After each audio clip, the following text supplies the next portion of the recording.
மலையானே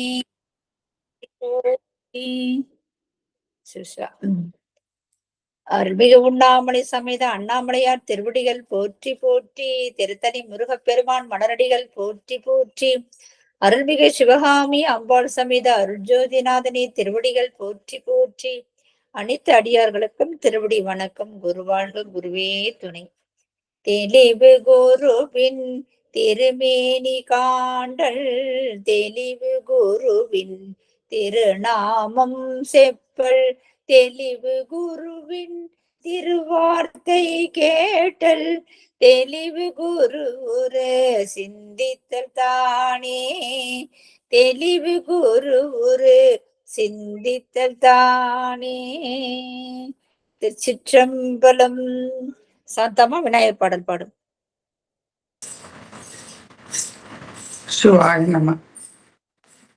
பிடியதன் புருவுமை பொழமிகு கரியது வடி கொடுத்தனதடி வழிபடும் அவரிடர் கடி கணபதி வர அருளினன் மிகு கொடை வடிவினன் பயில் வலி வலமுறை இறையே. திருச்சிற்றம்பலம். நன்றிங்கம்மா. பிரேமம்மா திருவடி வணக்கம். அனைத்து அடியார்களுக்கும் திருவடி வணக்கம். தனபாக்கியம்மா நாலூர் பாடு. சிவாய நம. பொழியர்கோன் வெப்பொழித்த புகழியர்கோன் கழல் போற்றி ஆளிமிசை கண்மிதப்பில் அணிந்த பிரான் அடி போற்றி வாழி திரு நாவலூர் வன் தொண்டர் பதம் போற்றி ஊழிமலி திருவாத ஊரர் திருத்தாள் போற்றி போற்றி. சிவாய நம. சிவாய நம. திருச்சிற்றம்பலம். நன்றிங்கம்மா. இன்று 5வது அமர்வு. இது வரைக்கும் 25 விநாயகர் பாடல் சேர்த்தா 26, 25 பாடல் திருமந்திரத்துல நம்ம சிந்திச்சுட்டு இருக்கோம். ஐயா நம்ம எனக்கு சொல்லி கொடுத்துட்டு இருக்காரு. விளக்கமும் ரொம்ப சிறப்பான முறையில கொண்டு வந்து. அம்மா திருவடி வணக்கங்கம்மா. அனைத்து அடியா திருவடிகளையும் வணங்கிறேங்க. ஐயா திருவடி வணக்கங்க ஐயா. அதாவது அடிக்கடி திருச்சிற்றம்பலங்கம்மா. திருவடி வணக்கங்கம்மா. அனைத்து அடியார் திருவடிகளையும் வணங்கிக்கிறேங்கம்மா. ரெக்கார்டு போட்டுட்டீங்கன்னா ரெக்கார்டுன்னு போட்டு ஆரம்பிச்சு 4 துதி பாடிட்டா திருவடி வணக்கம் மனசார நீங்க நினைச்சுக்குங்க. எப்பயுமே அடிக்கடி அதான் நான் சொல்லிட்டு இருப்பேன். எந்த குடும்பத்திலயும் இந்த மாதிரி எல்லாம் சொல்ல மாட்டாங்க. நம்ம திருவாசந்தனையில மட்டும்தான் அந்த மாதிரி செஞ்சுட்டு இருக்கோம். ஆனா அடிக்கடி நான் எல்லாருக்கும் சொல்லிக்கிறது என்னன்னா, ரெக்கார்டு போட்ட பிற்பாடு நீங்க திருவடி வணக்கம்னு சொல்ல மனசார நீங்க வீடியோ ஆன் பண்ணி தலையில கை வச்சு வணக்கம் சொல்லுங்க. ஆனா அடியார்கள் திருப்பி திருப்பி நான் நிறைய தடவை சொல்லியிருக்கேன். நீங்க லேட்டா வந்துட்டா கூட நீங்க அது மாதிரி சொல்லக்கூடாது. நம்ம முதல்ல வந்துட்டா நீங்க சொல்லலாம், கடைசி நேரத்துல வந்துட்டா அதெல்லாம் சொல்ல வேண்டாம். அதனால அடியார்கள் எல்லாம் வீடியோவை ஆன் பண்ணி திருவடி வணக்கம் கையால கொண்டு எல்லாருக்கும் தெரியும் நீங்க வந்திருக்கீங்க, பேர் வரும். அதனால யாரும் இது மாதிரி சொல்ல வேண்டாம். நான் அடிக்கடி சொல்லிட்டு இருக்கேன் உங்களுக்கு. சிவாய நம. இப்ப ஐயா நீங்க ஆரம்பிங்க. 26வது பாடல் தொடர்ந்து நின்றானே. நீங்க முன்கூட்டி என்ன வேணாலும் சொல்லி நீங்க ஆரம்பிக்கலாம் ஐயா. சிவாய நம. பாருங்கள் ஐயா. நம பார்வதிபதே ஹரஹர மகாதேவா. தென்னாடுடைய சிவனே போற்றி, எந்நாட்டவருக்கும் இறைவா போற்றி, காவாய் கனகத் திரளை போற்றி, கைலை மலையானே போற்றி போற்றி. 5 கரத்தனை ஆணை முகத்தனை இந்த நிலம்பிரை போடும் எய்த்தனை நந்தி மகந்தனை ஞான கொழுந்தினை பொந்தியில் வைத்தடி போற்றுகின்றேனே. போலியற்கோன் போலித்த புகழியற்கோன் கடல் போற்றி ஆலிமிசை கல் மிதப்பில் அணைந்த பிரான் அடி போற்றி வாலி திரு நாவலோர் வன் தொண்டர் பதம் போற்றி ஊழிமலி திருவாத ஊரர் திரு தாழ் போற்றி. தம்பிரான் திருமூல தேவநாயனார் திருவடிகளை வணங்கி இன்றைய திருமந்திர சிந்தனையை நாம் தொடங்கி தொடர்வோமாக. இதுவரை நாம் அம்மா சொன்னது போல 25 திருமந்திர பாடல்களை நாம் சிந்தித்திருக்கின்றோம். இந்த 25வது பாடலை ஒரு தடவை பார்த்துவிட்டு 26வது பாடலுக்குள் செல்லலாம். பிறப்பிலி பிங்ககன் பேரருளாளன் இறப்பிலி யாவர்க்கும் இன்பம் அருளும் துறப்பிலி தன்னை தொழுமின் தொழுதால் மரப்பிலி மாயா விருத்தமும் மாமே. ஒரு திரண்ட கருத்துனா அந்த கடைசி வரிதான். மாயா விருத்தமாகும். இந்த மாயைங்கிற அஞ்ஞானம் வந்து நம்மை விட்டு விருத்தமாகும், நம்மை விட்டு நீங்கும். திருவாசத்துல வந்து சொல்வார் இல்லையா, அஞ்ஞானம் தன்னை அகழ்விக்கும் நல்லறிவேன்னு சொல்வாரு இல்லையா. அப்பேற்பட்ட இந்த அஞ்ஞானத்தை அகழ்வித்து நமக்கு நல்லறிவை வந்து பெருமான் வந்து புகட்டுவார் என்பதுதான் இந்த பாடலின் திரண்ட கருத்து. அதுக்கு வந்து பெருமானுடைய வடிவத்தையும் குணங்களையும் இங்கு சொல்கின்றார். பெருமான் வந்து பிறப்பிலி, அவனுக்கு பிறப்பும் கிடையாது, இறப்பும் கிடையாது. பிங்ககன், அவனுக்கு தான் ஒரு தனிப்பட்ட ஒரு தலைக்கோலம் இருக்கின்றது. இந்த தலைக்கோலத்தை வந்து உடையவன். அதில் சில பேர் வந்து மயிர்பீலி அணிந்ததாகவும் சில பேர் வந்து சொல்வார்கள். பேரொருளாளன், பெருமானை விட பெரிய கருணையாளன் வேறு யார் இருக்க முடியும்? அவன் தான் பேரொருளாளன். அவன் இறப்பிலி, எப்பொழுது வந்து பிறப்பு இல்லையோ அப்பொழுது இறப்பும் கிடையாது. தோற்றம் உண்டேல் மரணம் உண்டு என்று நம்முடைய சுந்தர பெருமான் சொல்லுவார். இறைவனுக்கு வந்து தோற்றமும் கிடையாது, மரணமும் கிடையாது. பிரவாயாக்கோ பெரியோன். இவருடைய முக்கியமான வேலை என்ன? யாவர்க்கும் இன்பம் அருளும். பெருமான் வந்து எல்லா உயிர்களுக்கும் இன்பத்தை அருள்வதற்காக இவ்வளவு படாத பாடுபட்டு கொண்டிருக்கின்றார். இந்த அருளாளர்கள் மூலமாக இவ்வளவு திருமுறைகளையும் தோத்திரங்களையும் சாத்திரங்களையும் படைத்தது எதற்காகனா, இந்த உயிர்களுக்கு இன்பம் அருள வேண்டும் என்று அந்த அருளாளர்கள் மூலமாக பெருமான் தான் அவன் வந்து இருக்கின்றான். அப்பேற்பட்ட பெருமான் வந்து அவன் வந்து எல்லாவற்றையும் துறந்தவன், வந்து எல்லா உலகத்தையும் உடையவன். 224 கோணங்களையும் வந்து உடையவன். பறந்து 7 உலகம் படைத்த பிரானை இறந்துண்ணி என்பர் எற்றுக்கு இறக்கும். எல்லா உலகத்தையும் படைச்சதே வந்து இந்த பெருமான் தான். அவனை வந்து இறந்து உண்கின்றான், பழிதேர்ந்து உண்கின்றான் என்று மக்கள் சொல்கின்றார்களே. பெருமான் வந்து எதற்காக இறக்கின்றான்னா, நிரந்தரமாய் தன்னும் இணையும் அடியாரை இறந்துண்டு தன்களால் எட்டச் செய்தானே. அவர்களுக்கு வந்து ஒரு வழிகாட்டியாக இருக்கின்றான். நீங்கள் வந்து என்ன பண்ணணும் அப்படின்னா, உங்களுடைய நேரத்தை வந்து சிவ சிந்தனையில் வந்து நீங்கள் செலவழிக்க வேண்டும். இந்த வயிற்றுப்பாட்டுக்காக நம்ம செலவழிக்க கூடாது. இப்ப நம்ம செய்யறது என்ன பண்றோம்? நம்ம வந்து பாதி நேரத்தை சாப்பிட்டு கழிக்கின்றோம், பாதி நேரத்தை தூங்கி கழிக்கின்றோம். பாதி நேரம் தூங்குறது உங்களுக்கு புரியுது, பாதி நேரம் சாப்பிடணும் 12 மணி நேரம் சாப்பிட்டுக்கிட்டு இருக்கமான இல்ல. இந்த சாப்பாட்டுக்காக, நமக்கு நாம சாப்பிட்றதுக்காக, நம்ம குடும்பத்தார் சாப்பிட்றதுக்காக, உற்றார் சாப்பிட்றதுக்காக, அதற்காக நம்ம உழைக்க வேண்டியிருக்கின்றது. உழைக்கும் போது பெருமானின் வந்து நினைவு வந்து மறந்து விடுகின்றது.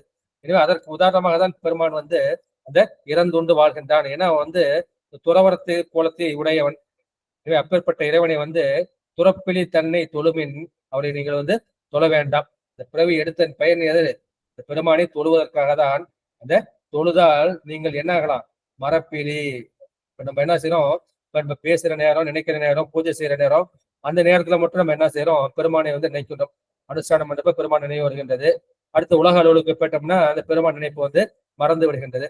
இப்ப தொடர்ந்து தொடர்ந்து இதே சிந்தனையில் இருக்கும் போது நமக்கு என்னன்னா, நமக்கு வந்து அந்த மறப்பு குறைந்து நினைவு வந்து அதிகமாக வருகின்றது. மனத்தின் தொழிலே வந்து மறப்பதும் நினைப்பதும் தானே. இதை மறந்து விடுகின்றது. இந்த மறப்பதற்கு வந்து நம்ம என்ன செய்யறோம்? நினைவுபடுத்துகின்றோம். அதனால நம்ம தொழுது கொண்டே இருந்தால் அவன் அடியை நாம் மறக்க மாட்டோம். எப்பொழுது அவன் அடியை நம்ம மறக்க மாட்டோமோ அப்பொழுது அவன் என்ன செய்வான்? நம்மை மறத்திருக்கின்ற, நான் இந்த உடல்ல நினைச்சுக்கிட்டு இருக்கேன் இல்லையா, இந்த உடல் என்பதே ஒரு அஞ்ஞானம் தான். நான் உயிர் என்பதுதான் ஞானம். இந்த உடலான நினைச்சுக்கிட்டு இருக்கேன். இந்த உடல் சார்ந்த உறவுகளை வந்து எனது என்று நினைத்துக் கொண்டிருக்கின்றேன். அப்பேற்பட்ட அஞ்ஞானத்தை அகற்றி பெருமான் எனக்கு அவன் ஞான பேற்றை வந்து கொடுப்பான். அவன் யாவர்க்கும் இன்பம் அருளானோ அவன் வந்து எல்லாவற்றையும் துறந்தவனாக இருக்கின்றான். ஆனால் இன்பம் அருளுவதில் அவன் வந்து துறப்பில்லாதவனாக இருக்கின்றான். எனவே அவனுடைய திருவடியை வந்து அது மறக்க வேண்டும். அதுதான் நம்முடைய காரைக்காம சொல்ல, இரவாத இன்ப அன்பு வேண்டிப்பின் வேண்டுகின்றான். பெருமான்கிட்ட போய் முதல்ல என்ன வேணும்னா, பெருமானே எனக்கு வந்து உன் மேல வந்து அந்த அன்பு வந்து இறக்கக்கூடாது, வளர்ந்து கொண்டே போகணும். இரவாத இன்ப அன்பாக வேண்டும். நினைச்சா என் மனசுல வந்து இன்பம் வந்து வரணும், அது இன்ப அன்பாக இருக்க வேண்டும், அது இரவாத இன்பம் வரும். அதுக்கப்புறம் என்ன செய்யணும்? எனக்கு பிறவாமை வேண்டும். பிறவாமை வேணும், உன திருவடியை மறவாமை வேண்டும் என்று அம்மையார் வந்து வேடுவார் இல்லையா. அந்த கருத்தை சொல்லி இன்றைய பாடல் சிந்தனைக்குள் நாம் செல்லலாம். தொடர்ந்து நின்றானை தொழுமின் தொழுதால் படர்ந்து நின்றான் பரிபாரகம் ஒற்றும் கடந்து நின்றான் கமல மலர் மேலே உடந்திருந்தான் அடி புண்ணியமாமே. இந்த கடைசி வரியை மட்டும் நீங்க ஞாபகம் வச்சுக்கிட்டா போதும். அதுதான் இந்த பாடலின் சிறந்த கருத்து. அடி புண்ணியமாமே, இந்த இறைவனுடைய திருவடியை தொழுவதுதான் புண்ணியம். புண்ணியம் செய்யணும், என்ன செய்யணும்? பெருமானுடைய திருவடியை நாம் என்ன போற்ற வேண்டும். புண்ணியம் செய்தார்க்கு பூவுண்டு நீருண்டு அண்ணலும் அது கண்டு சொல்றாரு இல்லையா? அது மேல பூம்புலூர் மேவிய புண்ணியனே என்று அப்பர் பெருமான் வந்து புழுவாய் பிறக்கினும் புண்ணியா என்று அப்பர் பெருமான் மறுபடியும் சொல்வார். பெருமானே வந்து புண்ணியத்தின் வடிவமாக இருக்கின்றான். எனவே அந்த இறைவன் திருவடியை தொழுவதுதான் புண்ணியம். இந்த பாடல் கருத்தை வந்து பார்க்கலாம். தொடர்ந்து நின்றானை பெருமான் என்ன செய்கின்றான்? சிவபெருமான் அந்த ஆன்மாக்களுக்கு அந்த தனு காரண போன போகங்களை படைத்து கொடுத்து விட்டு அப்படியே விட்டு விடவில்லை. பெருமானை வந்து தொடர்ந்து சென்று கொண்டே இருக்கின்றான். நான் தொடர்ந்து நின்றானை ஆன்மாக்களை என்றும் தொடர்ந்து நிற்பவனை தொழுமீன். அப்பேற்பட்ட பெருமானை வந்து நீங்கள் வந்து தொழுங்கள். அவன் இமைப்பொழுதும் கூட நம்மை விட்டு நீங்குவதில்லை.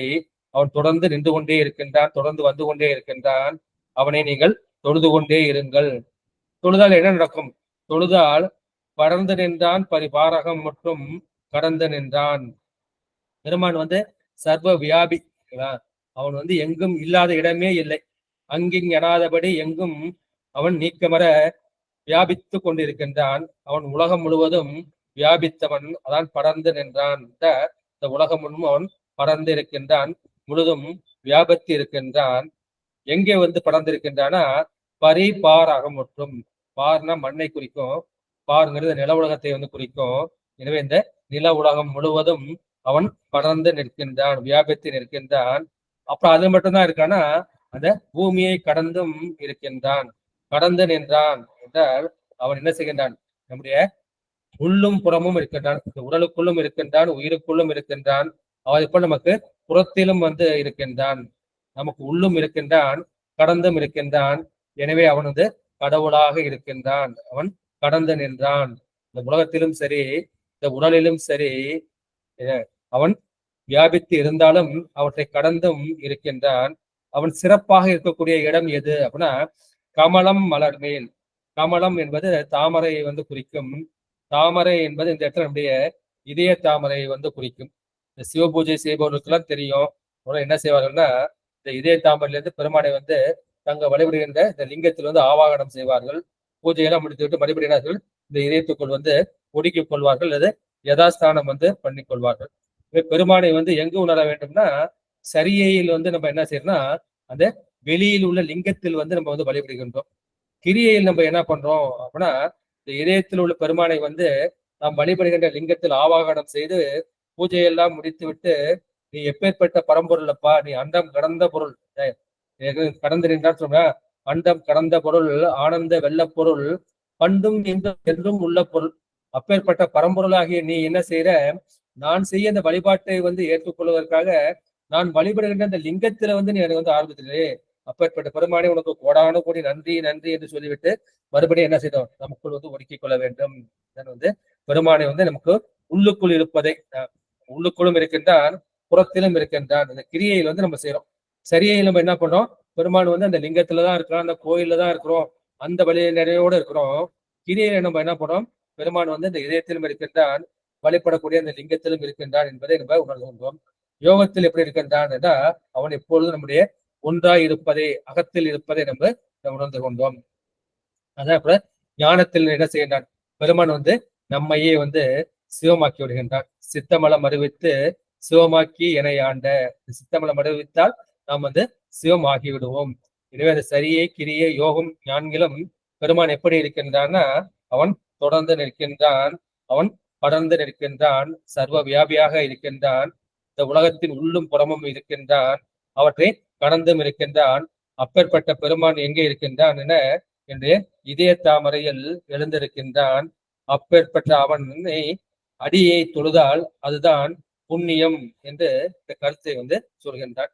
ஏன் வந்து பெருமான் வந்து ஆன்மாக்களை தொடர்ந்து நிற்கின்றான்னா இந்த ஆன்மாக்களை வந்து ஈடேற்ற வேண்டும் என்ற பரங்கருணையினால் பெருமான் என்ன செய்கின்றான்? அந்த ஆன்மாக்களை எப்பொழுதும் தொடர்ந்து நிற்கின்றான். பரிபாரகம் மட்டும் படர்ந்து நின்றான் என்றால் இந்த பூமி தான் நம்மளாம் தாங்கி நிற்குது. நம்ம இருக்கிறது வந்து அகழ்வாரை தாங்கும் நிலம் போல தம்மை இகழ்வார் பொறுத்தல் தலை என்று திருவள்ளுவர் வந்து சொல்கின்றார். அப்பேற்பட்ட இந்த பூமி வந்து தம்மை தோண்டினாலும் நம்ம வந்து தாங்கி நிற்கின்றது. இந்த பூமி தான் என்ன செய்கின்றது? இந்த புவியீர்ப்பு விசையால் நம்மை தாங்கி நிற்கின்றது. அப்பேற்பட்ட தாங்கி நிற்கின்ற பூமியில் பெருமான் எப்ப இருக்கின்றான்? இந்த பூமிக்கு உள்ளும் முற்றும் பரவி இருக்கின்றான். அதாவது பெருமான் வந்து வியாபகமாக இருக்கின்றான், அதற்குள் அடங்கிய வியாபியமாக இந்த பூமி இருக்கின்றது. அது போல அந்த 224 கோணங்களிலும் பெருமான் தனக்குள் வியாபியமாக அடக்கி இருக்கின்றான். அந்த 224 கோணங்களில் உள்ள அனைத்து உயிர்களையும் தனக்குள் அடக்கி இருக்கின்றான். எனவே பெருமான் வந்து அவன் சர்வ வியாபை. அதற்குள் அடங்கிய வியாபியம் வந்து இந்த உயிர்கள், அதற்குள் அடங்கியது வந்து இந்த கோணங்கள் சொல்றார். கடந்து நின்றான் என்றால் இந்த பிரபஞ்சத்துள் வந்து அவன் உள்ளும் புறமும் வியாபித்து இருக்கின்றான் என்றாலும் அவன் எப்படி இருக்கின்றான், அவற்றை கடந்து அவன் வந்து வேறாக இருக்கின்றான். இப்ப பெருமானை வழிபடக்கூடிய இடங்கள் எது? அது 3 இடம் சொன்னேன். ஹோமஸ்தானம் வந்து இந்த மணிப்பூரகம் என்ற தொப்புள், பூஜை ஸ்தானம் வந்து இந்த அநாகதம் என்கின்ற இந்த இதயஸ்தானம், தியானம் செய்வது அல்லது நிட்டை கூடுவது வந்து இந்த ஆக்யா சக்கரம் என்கின்ற அந்த புருவநடு. இது மிகவும் சிறந்தது வந்து இந்த இதய தாமரை என்ற கருத்தை சொல்லிவிட்டு அடுத்த பாடலுக்குள் வந்து நாம் செல்லலாம். இந்த தொடர்ந்து நின்றானை வந்து பெருமான் வந்து எல்லோருக்கும் இன்பத்தை கொடுக்கின்றான். கொடுத்து மட்டுமல்ல, அவர்களை தொடர்ந்தும் நிற்கின்றான். அவனை வணங்குங்கள், அவனை வணங்கினால் அவனது திருவடி ஞானம் உங்களுக்கு வந்து கிடைக்கும். பரிபாரகம் என்றால் இந்த நிலம்தான் எல்லாவற்றையும் தாங்குகின்றது. அப்பேற்பட்ட நிலத்தையும் வந்து அவன்தான் வந்து தாங்குகின்றான். கமலமலர் என்பது அந்த அன்பரது உள்ளங்களை. பெருமான் வந்து இந்த உள்ளத்தில் இருப்பது வந்து இந்த அடியார்களுக்கு தான் தெரியும், மற்றவர்களுக்கு வந்து அது தெரியாது. நம்ம சைவ சித்தாந்தத்துல பெருமான் வந்து எப்படி கலந்திருக்கின்றார், அவன் வந்து கலப்பினால் ஒன்றாய், பொருள் தன்மையால் வேறாய், செலுத்தும் தன்மையால் உடனாய் இருக்கின்றான் என்ற கருத்தை வந்து இந்த அத்வித கலப்புக்கு உதாரணமாக சொல்வோம். இது சைவ சித்தாந்தம் படித்த அனைவருக்கும் வந்து தெரியும். இங்க ஒரு திருமலர் என்ன சொல்றான்னா, படர்ந்து நிற்றல், கடந்து நிற்றல், புறந்திருத்தல் என்ற 3ஐயும் சொல்லும் போது அவன் பெருமான் வந்து இந்த உலகத்தோடு ஒன்றாகவும், அது பொருள் தன்மையால் வேறாகவும், செலுத்தும் தன்மையால் உடனாகவும் நிற்கின்ற அந்த சித்தாந்த அத்திவிதத்தை இந்த இடத்துல வந்து கூறுகின்றார். இந்த புண்ணியம், புண்ணியம் என்பது குறிக்கிற தர்மத்தை வந்து குறிக்கும். தர்மம் என்பது சிவ தர்மத்தை வந்து குறிக்கும். சிவ புண்ணியத்தை தான் குறிக்கும், மற்ற பசு புண்ணியத்தை வந்து குறிக்காது என்று சொல்லிவிட்டு அடுத்த கருத்து பாடலுக்கு செல்லலாம். சந்தி எனத்தக்க தாமரை வான்முகத்து அந்தமில் ஈசன் அருள் நமக்கே என்று நந்தியை நாளும் வணங்கப்படும் அவர் புந்தியின் உள்ளே புகுந்து நின்றானே. ஈர்த்தடிதான் வந்து இந்த பதிகத்திலே பயன் திரண்ட கருத்து. பெருமான் வந்து புந்தியின் உள்ளே, எவர் வந்து பெருமானை வந்து வணங்குகிறார்களோ அவருடைய புத்தியின் உள்ளே, புத்தினங்கிறத அந்த கரணத்தை குறிக்கும். மனம், புத்தி, சித்தம், அகங்காரம் என்ற 4ஐயும் வந்து குறிக்கும். எனவே பெருமான் வந்து அந்த வணங்குபவருடைய நெஞ்சின் உள்ளே அவன் புகுந்து நின்று அருள் புரிவான். நம்ம ஏற்கனவே புந்தியில் வைத்தடி போற்றுகின்றேனே என்று பார்த்தோம் இல்லையா, அந்த விநாயகர் வணக்கத்துல. அதே கருத்து அங்க புந்தியில் உள்ளே புகுந்து நின்றானே. இப்படி இந்த பாடலுடைய விளக்கத்தை வந்து பார்க்கலாம். சந்தி நம்ம வழக்கம் சொல்றது அந்தி சந்தின்னு சொல்றது. அந்தினா அல்லது சந்தினா சந்தியா காலத்தை வந்து குறிக்கும். சந்தியா காலம்னா என்ன அப்படின்னா வந்து இரவு பொழுதும் அந்த பகல் பொழுதும் சந்திக்கக்கூடிய அது காலை சந்தியா. மாலை சந்தியா வந்து மாலையும் இரவும் சந்திக்கக்கூடியது, அதை சந்தியா காலம் என்றும் சொல்வார்கள். அந்த சந்தியா காலத்தில் வந்து வானம் எப்படி இருக்கும், காலம்பரையும் வந்து அருணன், இந்திரன், திசை அணுகினன் என்று மாணிக்க வாசகன். இந்த அருணன் வரும்போது அது சிவப்பு நிறமாக இருக்கும். அதே மாதிரி அந்தி வானமும் எப்படி இருக்கும்னா அதுவும் வந்து சிவப்பு போல இருக்கும். எனவே பெருமான் வந்து எப்படி இருக்கின்றான், அவனுடைய நிறத்துக்கு வந்து 2 ஓமைகள் வந்து சொல்கின்றார். ஒண்ணு சந்தி எனத்தக்க, அந்த அந்தி காலத்து சிவந்த வானம் போல அவன் இருக்கின்றான். 2 வந்து தாமரை வான்முகத்து, இந்த செந்தாமரை எப்படி இருக்கும், அந்த செந்தாமரை போன்ற இடத்தையும் உடையவன் பெருமான். அந்தி காலம் போலவும் சிவந்த தாமரை போலவும் ஒளி புரந்திய முகத்தை உடையவன், செவ்விய முகம் உடையவன். அப்புறம் 2வது அடி அந்தமில் ஈசன். பெருமானுக்கு வந்து அந்தம் கிடையாது, ஆதியும் அந்தமும் இல்லா அருட்பெரும் ஜோதி. அந்தம் என்பது இறுதி அல்லது இறப்பை வந்து குறிக்கும். பெருமான் வந்து ஏற்கனவே பார்த்தோம், பிறப்பிலே இறப்பிலேன்னு பார்த்தோம். அப்போது பெருமான் வந்து அந்தமில் ஈசன். பெருமான் எப்படிப்பட்டவன்னா அவனுக்கு இறுதி கிடையாது, ஈறு கிடையாது, அந்தம் கிடையாது. அப்பேற்பட்ட அந்தமில் ஈசன் அருள் நமக்கே என்று அந்த திருவுருள் வந்து எனக்கு தான் உடைமையானது என்று நீங்க அந்த உறுதியோடு நீங்க என்ன செய்யணும்? அவனை தினந்தோறும் நீங்கள் வந்து வழிபாடு செய்ய வேண்டும். குறைந்தது ஒருவேளை அதாவது நீங்கள் வந்து வழிபாடு செய்ய வேண்டும். அந்த மாதிரி தினந்தோறும் வழிபட்டால் அந்த வழிபடுவரின் அந்த கரணத்தில் மனம், புத்தி, சித்தம், அகங்காரம் என்று சொல்லக்கூடிய அந்த கரணத்தில் இதய தாமரையில் அந்த பெருமான் வந்து புகுந்து நின்று என்ன செய்வான்? அவன் பெயராது நிற்பான். இதய கமலத்தில் நம்மை விட்டு நீங்காமல் இருப்பதை நம்மால் அனுபவபூர்வமாக உணர்ந்து கொள்ள முடியும் என்று சொல்வார்கள். எனவே சந்தி என்பது சந்திக்கக்கூடிய இடம். அது பகலும் இரவும் சந்திக்கக்கூடிய இடம். அதை காலை சந்தி என்றும் மாலை சந்தி என்றும் சொல்வார்கள். அப்பொழுது வானம் வந்து சிவப்பு நிறமாக செவ்வண்ணமாக காணப்படும். அதுபோல பெருமான் வந்து அவன் என்ன செய்கின்றான்? அவன் எல்லோருக்கும் வந்து அந்தத்தை செய்யக்கூடியவன். இந்த 224 குணங்களுக்கும் அந்தத்தை செய்யக்கூடியவன். ஆனால் அவனுக்கு வந்து அந்தம் வந்து என்பது கிடையாது. இது உங்களுக்கு தெரியும். இந்த சிவஞான போதம் முதல் சூத்திரம். அவன், அவள், அது எனும் அவை மூவினவையின் தோற்றிய திதியே ஒடுங்கி மலத்துளதாம் அந்தம் ஆதி என்மனார் புலவர். அந்தம் அதை மட்டும் எடுத்துவோம். அந்தம்னா எல்லாவற்றிற்கும் அந்தத்தை செய்யக்கூடிய, எல்லாவற்றையும் ஒடுக்கக்கூடிய இந்த மகா சங்காரக்காரனாகிய அந்த சிவமே, இந்த அந்தமே ஆதி என்பார். ஆதி என்பார் அவன்தான் முதன்மையான கடவுள். அவன்தான் வந்து அழிப்பவன் தான் படைப்பை செய்ய முடியும் என்ற கருத்தை வந்து சிவஞான போத சூத்திரத்துல நம்ம வந்து பார்த்திருக்கோம். எனவே பெருமான் என்ன செய்கின்றார்? பெருமானை நம்ம எங்க வைத்து வணங்க வேண்டும்? இந்த இதயத்தில் வந்து நான் வைத்து விடும். அதான் வந்து மனத்திடை மன்னிய மன்னே என்ற திருவாசகர் வந்து பல அடியார்களும் சொல்வார்கள், மனத்தில் தான் வைத்து நான் வணங்குகின்றேன் என்று சொல்வார்கள். இதுக்கு வந்து ஒரு உந்தியார் பாட்டு ஒண்ணு உண்டு. அகலமாய் யாரும் அறிவறிது அப்பொருள் சகலமாய் வந்ததென்று உந்தி பெற தானாக தந்ததென்று உந்தி பெற. அகலம், அகலம்னா ஆ கூட்டல் களம், சகலம்னா சா கூட்டல் களம். சகலம் சோமாஸ்கந்தர்னா உமையோடும் கந்தனோடும் கூடியது. ஒரே சா களம்னா உருவத்தோடு கூடியது. ஆ களம்னா உருவம் அல்லது. எனவே அகலமான பெருமான் வந்து உருவமற்றவன். அவன் வந்து உருவமற்றவனாக இருந்தால் யாராலும் அவனை வந்து அறிய முடியாது, அடைய முடியாது. எனவே அகலமாய் யாரும் அறிவு அறிது அப்பொருள். அந்த அப்பொருளாம் நம் சிவனை பாடேலோர் எம்பாவாய். பெருமானை வந்து சொல்லும் போது அவன் வந்து அப்பொருள் என்றும் மெய்ப்பொருள் என்றும் சொல்லுவது ஒரு வழக்கம். எனவே அப்பொருள் வந்து ஏன்னா அது சகலமாய் வந்தது என்று உது பெற. அது சகலமாக நாம் வழிபடும் பொருட்டு அது வந்தது. அது சகலமாக ஒரு உருவாக உருவம் தாங்கி என்னை ஆட்கொண்டது. அது தானாக தந்தது என்று உந்தி பெற.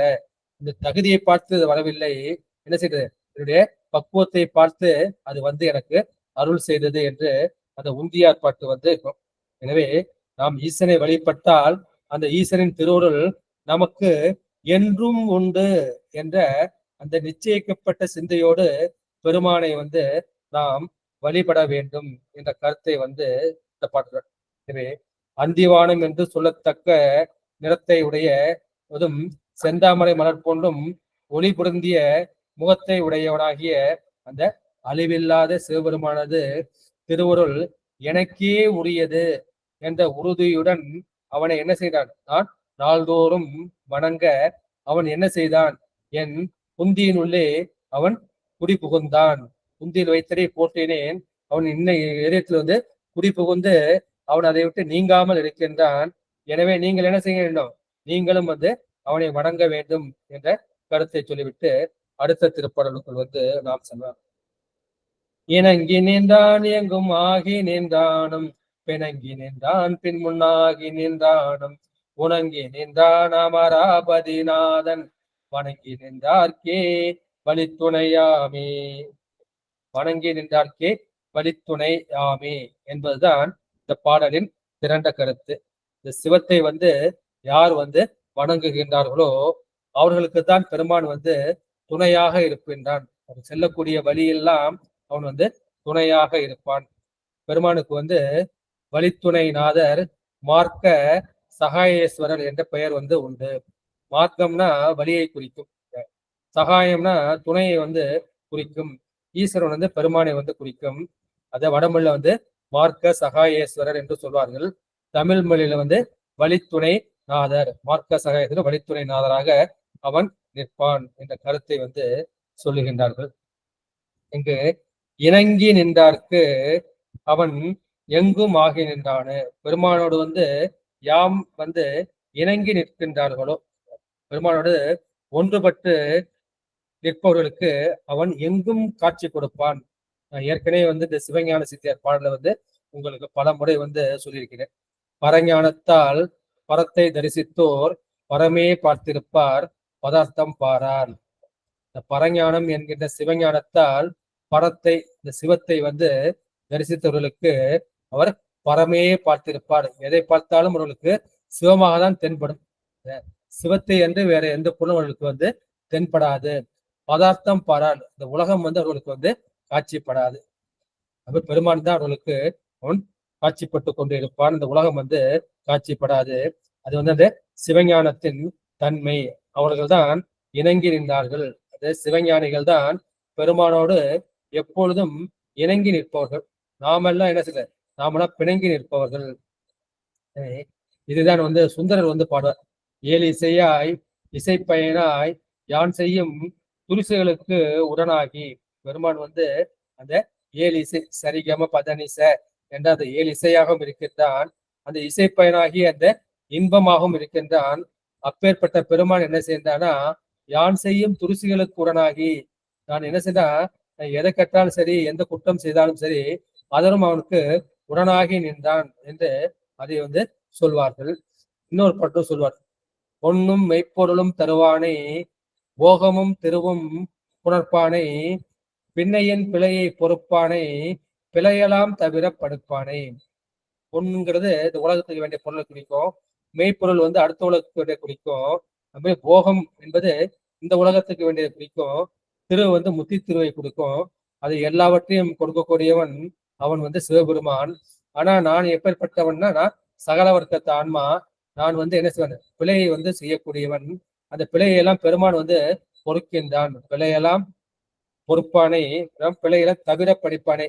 நீ தொடர்ந்து தப்பு செஞ்சுக்கிட்டே போவாதப்பா அப்படின்னு நீ மேற்கொண்டு தவறு செய்யக்கூடாது என்று அவன் பணிப்பான் என்ற கருத்தையும் வந்து சுந்தரரே வந்து சொல்லி இருக்கின்றார்கள். எனவே பெருமான் வந்து அந்த அடியார்களோடு சிவஞானிகளோடு கலந்து நிற்கின்றான். எங்கும் ஆகி நிற்கின்றான். எங்கும் சர்வ வியாபியாக நிறைந்து நிற்கின்றான். அவன் பிணங்கி நின்றான், பின் முன் ஆகி நின்றானும். அவன் வந்து சர்வ வியாபியாக இருந்தாலும் அவன் மாறுபட்டு நிற்கின்றான். அவன் வந்து காலத்தாலும் இடத்தாலும் முன் ஆகியும் பின் ஆகியும் நிற்கின்றான். அவன் உணங்கி நின்றான். உணங்கி நின்றான்னா அவன் வந்து உலர்ந்து நின்றவன். இந்த ஆன்மாவின் குற்றங்களை வந்து அவை மறுப்பவன். உனக்குதல்ன இந்த வருத்தலை குறிக்கும், அதை வேக வைத்தலை வந்து குறிக்கும். உனக்கில்லாத வித்து மேல் விளையாமல் என்வினை ஒத்த பின் கணக்கிலா திரு கோலம் நீ வந்து காட்டினாய் கழு குண்டிலே என்று நம்முடைய மாணிக்கவாசர் வந்து சொல்றார். பிணக்கில்லாத பெருந்துரை பெருமான் உன் நாமங்கள் பேசுவார்க்கு இணக்கில்லாததோர் இன்பமே வரும் துன்பமே துடைத்து என்பிரான். உனக்கில்லாததோர் வித்து மேல் விளையாமல் என் வினை ஒத்தபின். ஏன் நமக்கு வந்து மறுபிறவி வருதுன்னா, அந்த வினை வந்து நம்ம மிச்சம் வச்சிருக்கோம். அந்த வினையை வந்து பெருமான் என்ன செய்கின்றான், மறுக்கின்றான். உனக்கில்லாத வித்து மேல் விளையாமல், இது மறுபடியும் விளையக்கூடாது, மறுபடி பிறவி வரக்கூடாது என்றால் பெருமான் என்ன செய்கின்றான், இந்த வினைகளை வந்து வருத்த வித்து ஆகிவிடுகின்றான். அப்போது இருவினை ஒப்பு வந்து வருவிடுகின்றது. அப்போது மலபரிவாகம் ஆகிவிடுகின்றது. சத்தினி பாதம் நம்ம மேல் திருவுடல் வந்து வீழ்ச்சியாக வருகின்றது. அப்பொழுது பெருமான் வந்து கணக்கிலா திருக்கோலம் நீ வந்து காட்டினாய் கழு குண்டிலே. அதனாலதான் பெருமான் வந்து அந்த அடியர்களுக்கெல்லாம் வந்து கணக்கிலா திருக்கோலம் காட்டியிருக்கின்றார். ஞான சம்பந்தருக்கு, அப்பருக்கு, சுந்தரருக்கு, மாணிக்கவாசருக்கு எடுத்துக்கார். நமக்கு ஏன் காட்டலன்னா, நமக்கு வந்து என்ன, அந்த வித்து வந்து வருபடவில்லை, இருவினைப்பு வந்து வரவில்லை.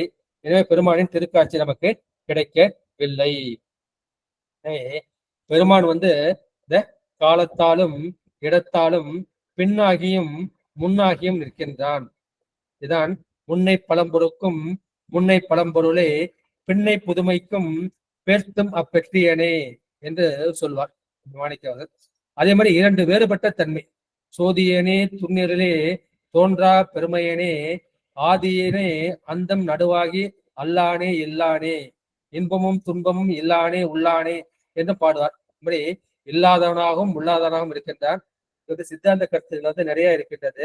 ஆனா சொன்னா வந்து கொஞ்சம் விளக்கம் வந்து அந்த அளவுக்கு சொல்வது கடினம், புரிந்து கொள்வது வந்து கடினம்னால அதை நான் வந்து விட்டு விடுகின்றேன். உணங்கி நின்றான் அமராபதி நாதன். இந்த அமராபதிங்கிறது தேவலோகத்தை குறிக்கும். அமரர்கள்லாம் தேவர்கள், பதினா அவர்கள் வாழக்கூடிய பதி, அது தேவலோகம். அந்த தேவலோகத்துக்கு தலைவன் யாருன்னா அந்த இந்திரன். அந்த இந்திரனுக்கும் வந்து தலைவனாக இருப்பது நம்முடைய பெருமான். அவன்தான் தேவதேவன், மகாதேவன். எனவே பெருமான் வந்து அவன் தேவதேவன். அவனை வணங்கி நின்றார்க்கே அவன் வழித்துணையாமே. அவர் வந்து செல்லக்கூடிய வழியெல்லாம் எந்த மார்க்கத்தில் சென்றாலும் சரி, சரியில் சென்றாலும் சரி, கிரியையில் சென்றாலும் சரி, யோகத்தில் சென்றாலும் சரி, ஞானத்தில் சென்றாலும் சரி, பெருமான் வந்து அவர்களோடு அவன் வழித்துணையாக இருப்பான். சுந்தர பெருமான் வந்து சொல்றார், அந்தியும் நண்பகலும் 5 பதம் சொல்லி. நீங்க என்ன செய்யணும், அத சந்தியா காலத்துல மட்டுமாவது நீங்க என்ன சொல்லுங்க, இந்த சிவநாமத்தை, அந்த 5 பதத்தை, இந்த பஞ்சாக்கரத்தை வந்து நீங்கள் சொல்லி வணங்கி சென்றால் அவன் என்ன செய்வான், நீங்கள் செல்லும் வழிகளில் எல்லாம், நீங்கள் செல்லும் நெறிகளில் எல்லாம் அவன் வந்து வழித்துணையாக, மார்க்க சகாயராக வருவான். அந்த காலத்துல என்ன செய்வார்கள், இந்த மாதிரி டிரான்ஸ்போர்ட் வந்து அந்த காலத்துல கிடையாது. வழிநடப்பவர்கள் வந்து நடந்து செல்வார்கள், அல்லது குதிரை, யானை அது மேல் வந்து ஏறி செல்வார்கள், அல்லது மாட்டு வண்டி, பல்லக்கு இதுல வந்து போவாங்க. அந்த மாதிரி போகும்போது முழுக்க முழுக்க பட்டணமா இருக்காது, நிறைய காடுகள் இருக்கும். அந்த காடுகள் வந்து கல்வர்கள் வந்து இருப்பார்கள். பாத்தீங்கன்னா திருப்பூண்டியில வந்து நம்முடைய சுந்தரர் பெருமான் வந்து பொருள் பெற்று வரும்போது அதை வந்து கல்வர்கள் வந்து கவர்ந்து கொள்வார்கள். அது வந்து பெருமான் நடத்திய லீலை தான். ஆனா மற்றவர்களுக்கு வந்து இந்த கல்வர்களாலும் விலங்குகளாலும் என்ன செய்கிறார்கள், துன்பம் உண்டாகும். அது போல அந்த காற்று, நீர், மழை, வெப்பம் இருந்த 5 பூதங்களாலும் அவர்களுக்கு துன்பம் உண்டாகும். அப்பேற்பட்ட துன்பத்தை எல்லாம் போக்குகின்றவனாக வழித்துணையாக பெருமான் வந்து இருப்பான். இரண்டாவது வந்து நமக்கு துன்பம் எதனால் ஏற்படுகின்றன, இந்த 5 பொறிகளாலும் இந்த மனத்தாலும் தான் நமக்கு வந்து துன்பம் வந்து ஏற்படும். காணக்கூடாதே இப்ப பார்க்கின்றோம், கேட்கக்கூடாதே கேட்கின்றோம், பேசக்கூடாதே பேசுகின்றோம், உண்ணக்கூடாதே உண்ணுகின்றோம், நினைக்கக்கூடாதே நினைக்கின்றோம். அந்த அளவில் தான் நம்முடைய 5 பொறிகளும் அந்த கரணங்களும் இருக்கின்றன.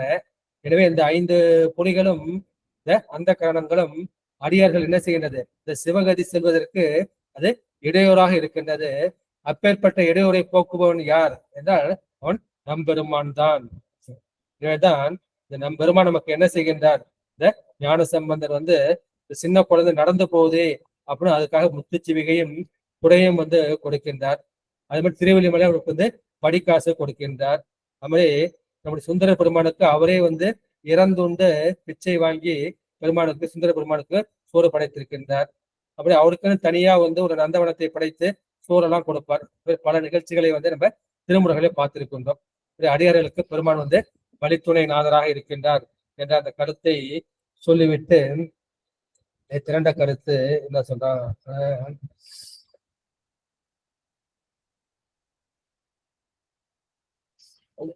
அந்த 3 தேவர்களும் அயன், திருமால், ருத்ரன் ஆகிய 3 பேர்களும் சிவபெருமானை வழிபட அவர்கள் உடன்பட்டு நின்றார்கள். அந்த உடன்பட்டு நின்றதால் தான் அவர்களை வழிபட்டார்கள். ஆனால் அந்த படைப்பு கடவுளாகிய பிரம்மன் என்ன செய்கின்றான், அவன் வந்து பிணங்கி நிற்கின்றான். பிரம்மன் என்ன செய்கிறான், எனக்கு 5 முகம் உனக்கு 5 முகம்னு அவன் பிணங்கி நிற்கின்றான். அப்படியே பிணங்கி நிற்கின்றான். பெருமான் என்ன செய்கிறார், அவனுடைய ஆணத்தை அகற்றுவதற்காக அந்த உச்சந்தலையை, அந்த தலையை வந்து அவன் கிள்ளி விடுகின்றார். அதற்கப்புறம் அவனுக்கு என்ன செய்கின்றான், அந்த ஆணவம் குறைந்து அவனும் வந்து பெருமானை வந்து வழிபடுகின்றான். பெருமான் வந்து தன்னை வணங்கி நிற்போருக்கு அவன் செல்கதி துணையாக வந்து இருக்கின்றான். இங்க வழிபடுவது என்பது நிஷ்காமிய வழிபாடு. காமிய வழிபாடு வந்து ஒரு பயன் கருதி வழிபடுவது. இது வந்து பயன் கருதாத அன்பினால் வந்து வழிபடுவது. அந்த அன்பினால் வழிபடுவது யார் செய்வார்கள்னா இந்த அடியார்கள் தான் செய்வார்கள். இந்த 33 கோடி தேவர்களும் வந்து செய்ய மாட்டார்கள். அவர்கள் வந்து பயன் கருதி தான் செய்வார்கள். பெருமாள் வந்து இந்த சக்கரம் பெறுவதற்காக வழிபட்டு நின்றார். அந்த மாதிரி இந்திரனும் வந்து வழிபட்டு நின்றான். அது போலதான் அவர்கள் செய்வது அவங்க காமிய வழிபாடு, அடியார்கள் செய்வது நிஷ்காமிய வழிபாடு என்ற கருத்தை சொல்லிவிட்டு அடுத்த பாடலுக்குள் சொல்லலாம். இதுல காண நெல்லாய் அடியேற்கருளாய் என்று அழைக்கும். இந்த சிவபடத்துல அந்த பாட்டு பின்னாடி வரும். கடவுள் வாழ்த்துல இந்த மாதிரி 29 காண நெல்லாய். காண நெல்லாய் அடியேற்குறவாருணர் நாணனிலேன் உனை நான் தழுவி கொல கோட நில்லாத குணத்தடியார் மனத்து ஆணியனாகி அமர்ந்து நின்றானே. ஆணியன் ஆகி அமர்ந்து நின்றானே. பெருமான் எப்படி இருக்கின்றானா, அவன் கலந்த இன்பமாகி இந்த உயிர்கள் கழித்திருக்க வேண்டும் என்று அவன் நிற்கின்றான் என்ற கருத்தை திரண்ட கருத்தாக சொல்லுகின்றார்கள். அவரு இதுக்கு பொருள் கொள்னா 3வது அடியை நீங்க எழுதணும். கோணல் இல்லாத குணத்து அடியார் மனத்து. கோணல்னா மனசுடைய கோணலை குறிக்கும். மனசு மாறுபட்டு நிற்பதை குறிக்கும். எனவே அது மாறுபாடற்ற அந்த குணம் உடைய அந்த அடியார்கள், கோணல் இல்லாத குணத்து அடியார்கள். அவர் அந்த அடையாளத்துல கோணம் இல்லை, கோணல் இல்லை, குற்றங்கள் இல்லை, குறைபாடுகள் இல்லை, மாறுபாடுகள் இல்லை. அப்படி மாதிரி மாறுபாடற்ற அந்த குணம் எல்லாம் கூடிய குணம் மட்டுமே உடைய அந்த அடியார்கள். அவர்கள் மனத்துல அவன் எப்படி இருக்கின்றான்? ஆணியன் ஆகி அமர்ந்து நின்றானே. அவன் உரை ஆணியை போன்று அவனாக பெருமான் விரும்பி எழுந்து அருளி இருக்கின்றான். அவனை என்னால பார்க்க முடியல. கண் முதல் புலனால் காட்சியும் உள்ளோன், விண் முதல் பூதம் வெளிப்பட வகுத்தோன். எனவே இந்த 5 புலன்களால பெருமான் பார்க்க முடியவில்லை. காணன் இல்லாய் என்ன செய்யறா, இந்த 5 புலன்களால என்ன காண முடியலாய். அப்பேற்பட்ட எனக்கு உறவு யார்? உன்னை தவிர எனக்கு யார் உறவு இருக்கின்றார்கள்? ஆர் உறவு எனக்கு அமரர்கள் ஏறே என்று நம்முடைய சுந்தரர் பெருமான் சொல்வார். அமரர்களுக்கு தலைவன் அப்பேற்பட்ட உன்னை தவிர எனக்கு ஆர் உறவு என்று அவர் கேட்பார். ஆர் உறவு இங்கு ஆராயர் உள்ளார் என்று மாணிக்கவாசகர் கேட்பார். எனவே அடியனுக்கு உன்னை தவிர வேறு உறவு யாரும் இல்லை. எனவே பெருமானே நீ என்ன இருக்கோம்? நீ அடியனுக்கு இந்த ஞான கோசர பொருளாகி, ஞானத்திற்கு பொருளாகி நீ நிற்க வேண்டும். அந்த மாதிரி நின்றால் உன்னை தழுவிக்கொள்ளுதான் அது சேர்ந்து கொள்ளுதல். உன்னை கட்டி தழுவி கலக்க நான் ஒருபொழுதும் ஞானத்தில் நிலை பெற்று நிற்க மாட்டேன் என்ற கருத்தை சொல்லுகின்றார். பெருமானோடு ஒன்றாய் கலக்க வேண்டும் என்ற கருத்தை இந்த இடத்தில் சொல்லி இருப்பதாக நாம் பொருள் கொள்ள வேண்டும். திருவாசகம் உன்னை காணவும் நாணுவனே என்று நம்முடைய மாணிக்கவாசகர் சொன்னார். காணன் இல்லாய் என்றால் பெருமான் வெளிப்பட்டு நிற்காத நிலை. நம்ம வழிபட்டு நிற்கின்றோம். அப்போது பெருமான் என்ன செய்கின்றார்? அவர் வெளிப்படாமல் தான் நிற்கின்றார். எப்பொழுது இந்த ஆன்மாவுக்கு பக்குவம் வருகின்றதோ, நான் ஏற்கனவே சொன்ன தசகாரியம், தத்துவ ரூபம், தத்துவ தரிசனம், தத்துவ சுத்தி, 36 தத்துவங்களையும் ஜடம் என்று புரிந்து அதை விட்டு நீங்குவது. இந்த உடல் ஜடம், இந்த மனம் ஜடம், ஜடத்தால் ஆனது. ஆன்மாவாகிய நான் அறிவு பொருள் என்று இந்த ஜடத்திலிருந்து நீங்கினால் அப்போது என்ன செய்யும்? அப்ப ஆன்ம ரூபம், ஆன்ம தரிசனம், இந்த ஆன்மா ஒளியாக நமக்கு வெளிப்படும். அப்பொழுது இந்த ஆன்மா என்ன செய்யணும்னா தன்னையே பிரம்மமாக மதித்து நிற்கும். அதை தான் பசுஞானம் என்று சொல்வார்கள். இதான் ஊனக்கண் பாசம் உணராப்பதியை. ஊனக்கண் ஞானம் என்பது ஊன அறிவாகிய அந்த பசுஞானத்தை குறிக்கும். தன்னையே பிரம்மமாக, தன்னையே சிவமாக நினைக்கும். ஏன்னா அது சர்வ வியாபகமாக இருப்பதை அறிந்து கொள்கிறது, அனுபவிக்கின்றது. அப்போது நானே வியாபக பொருளாக இருக்கின்றேன் என்று அறியும் போது அப்போது அதற்கு அதை அடக்கிய ஒரு வியாபகம் இருக்கின்றது.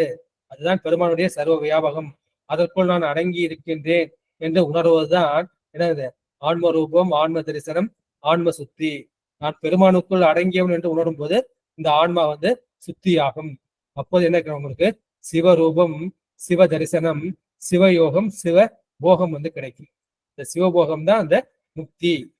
அதான் அப்பொழுது பெருமான் தான் என்ன செய்கின்றார்? தனக்கு உறவாக இருக்கின்றான். வேறு யாரும் அவன் உறவாக இல்லை. அதான் ஆறு உறவு எனக்கு அமரர்கள் ஏறே என்று சுந்தரர் சொல்வார். அப்பர் பெருமான் என்ன செய்வார்?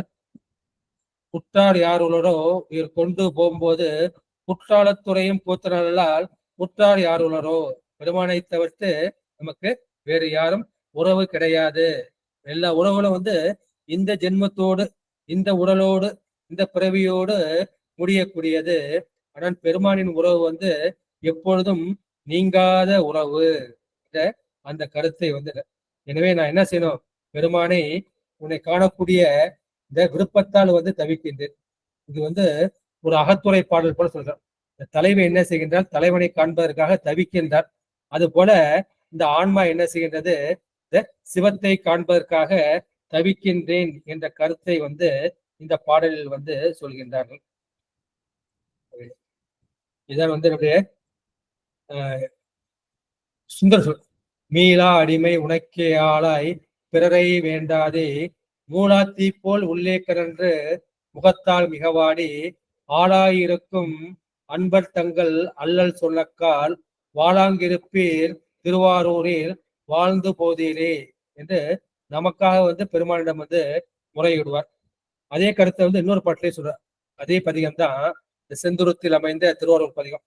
அருத்தி உடைய அடியார் தங்கள் அல்லல் சொன்னக்கால், வருத்தி வைத்து மறுமை பணித்தால் வாழ்ந்து போதீரே. இந்த துருத்தி உறைவுன்னு அந்த தொடரக்கூடிய அந்த பதிகம். அதை வந்து அருத்தி உடைய அடியார்த்தங்கள், அந்த அடியார்களுக்கு வந்து யார் மேல ஆசைன்னா ஓ மேல மட்டும்தான் ஆசை. அப்பேற்பட்ட அடியார்கள் வந்து தங்கள் அல்லல் சொன்னக்கால், பெருமானே எனக்கு ஏதாவது துன்பமா இருக்குன்னு சொன்னோம்னா, வருத்தி வைத்து மறுமை பணித்தால் வாழ்ந்து போதீரே. இப்போ பிராரப்த கண்மா அந்த மாதிரி இருக்குப்பா, ஆனா இந்த ஜென்மத்திலையும் வந்து வருத்தப்பட்டுதான் ஆகணும் அப்படின்னு சொல்லிட்டு உனக்கு நான் மறுமையில இன்பம் கொடுப்பேன்னு நீ சொன்னீங்கன்னா நீ வாழ்ந்து போதீரே. அது மாதிரி நமக்காக வந்து சுந்தர பெருமான் வந்து பெருமானிடம் விண்ணப்பித்தம் செய்திருக்கின்றார். பெருமான் எப்படி இருக்கின்றான்னா அவன் உரை ஆணியாக இருக்கின்றான். உரை ஆணினா என்ன அப்படின்னா வந்து அந்த காலத்துல பொன்னை வந்து உரைத்து பார்ப்பார்கள். அந்த அந்த உரைத்து பார்க்கின்ற அந்த பொண்ணு எப்படி இருக்குன்னா ஒரு ஆணி வடிவத்தில் இருக்கும். அதை வந்து உரை ஆணி என்று சொல்வார்கள். இந்த பொன்னின் தரத்தை வந்து உரைத்து அதை உரசி தரம் பார்ப்பது. அதுபோல தொண்டருக்கு உரையாணி போன்ற இருப்பவர் நமினந்தி அடிகள் என்று அப்பர் பெருமான் வந்து போற்றி சொல்வார். திருவாரூர் அடியார்களுக்கு அவர் உரையாணி போன்றவர். அதுபோல பெருமான் வந்து அவன் உரையாணியாக இருக்கின்றான் என்ற கருத்தை வந்து இந்த பாடல்ல வந்து பார்த்துட்டோம். அடுத்து வந்து வானின்று அழைக்கும் என்ற திருப்பாடல். வானின்றழைக்கும் மலை போல் இறைவனும் தானின்றழைக்கும் கொள் என்று தயங்குவார், ஆனின்றழைக்கும் அதுபோல் என் நந்தியை நான் என்றழைப்பது ஞானம் கருதியே. பெருமானை வந்து நான் ஏன் அழைக்கின்றேன் என்பதுதான் இந்த பாடலின் திரண்ட கருத்து. நான் இன்று அழைப்பது ஞானம் கருதியே. பெருமானை நான் உன்னை அழைப்பது, உன்னை வழிபடுவது, உன்னை தோத்தரிப்பது எல்லாம் எதற்காக, எனக்கு வந்து நீ ஞானத்தை கொடுக்க வேண்டும், அந்த ஞானத்திற்காக நான் உன்னை அழைக்கின்றேன் என்ற கருத்தை வந்து இந்த பாடலின் திரண்ட கருத்தாக சொல்ல வேண்டும். ஒரு பத உரையை வந்து பார்த்தலாம். வானின்று அழைக்கும் மலை போல, இந்த மலை என்ன செய்கின்றனா வானத்தில் நின்று அழைக்கின்ற அந்த மேகத்தை போல பெருமானும் அது போல அருள் மேகமாக இருக்கின்றார். இது வந்து மலை மேகம். இந்த உலகத்து உயிர்களுக்கும் பயிர்களுக்கும் நிலத்திற்கும் மழையை கொடுக்கக்கூடியது. பெருமான் வந்து அருள் மேகமாக இருக்கின்றான். அவன் வந்து இந்த உலகத்து உயிர்களுக்கு அருள் மலையை தனது திருவருள் சக்தியால் கொடுக்க போகின்றான். அதுபோல இறைவனும் தானின்று அழைக்கும் கொள் என்று தயங்கோரோ. இறைவன் வந்து நம்ம ஏற்றுக்கொள்வாரா, என்கிட்ட இவ்வளவு குற்றம் குறைகள் வந்து இருக்கின்றனே, நான் நிறைய தவறுகள் வந்து செய்திருக்கிறேனே, தெரிந்தும் தெரியாமலும் தான் இன்னும் தவறுகள் செய்து கொண்டே இருக்கின்றேனே, அப்பேற்பட்ட என்னை வந்து இறைவன் வந்து அழைப்பாரா என்ற தயக்கம் வந்து பல பேருக்கு இருக்கும். அது இந்த தயக்கத்தை வந்து நீக்குவது இந்த பாடல்.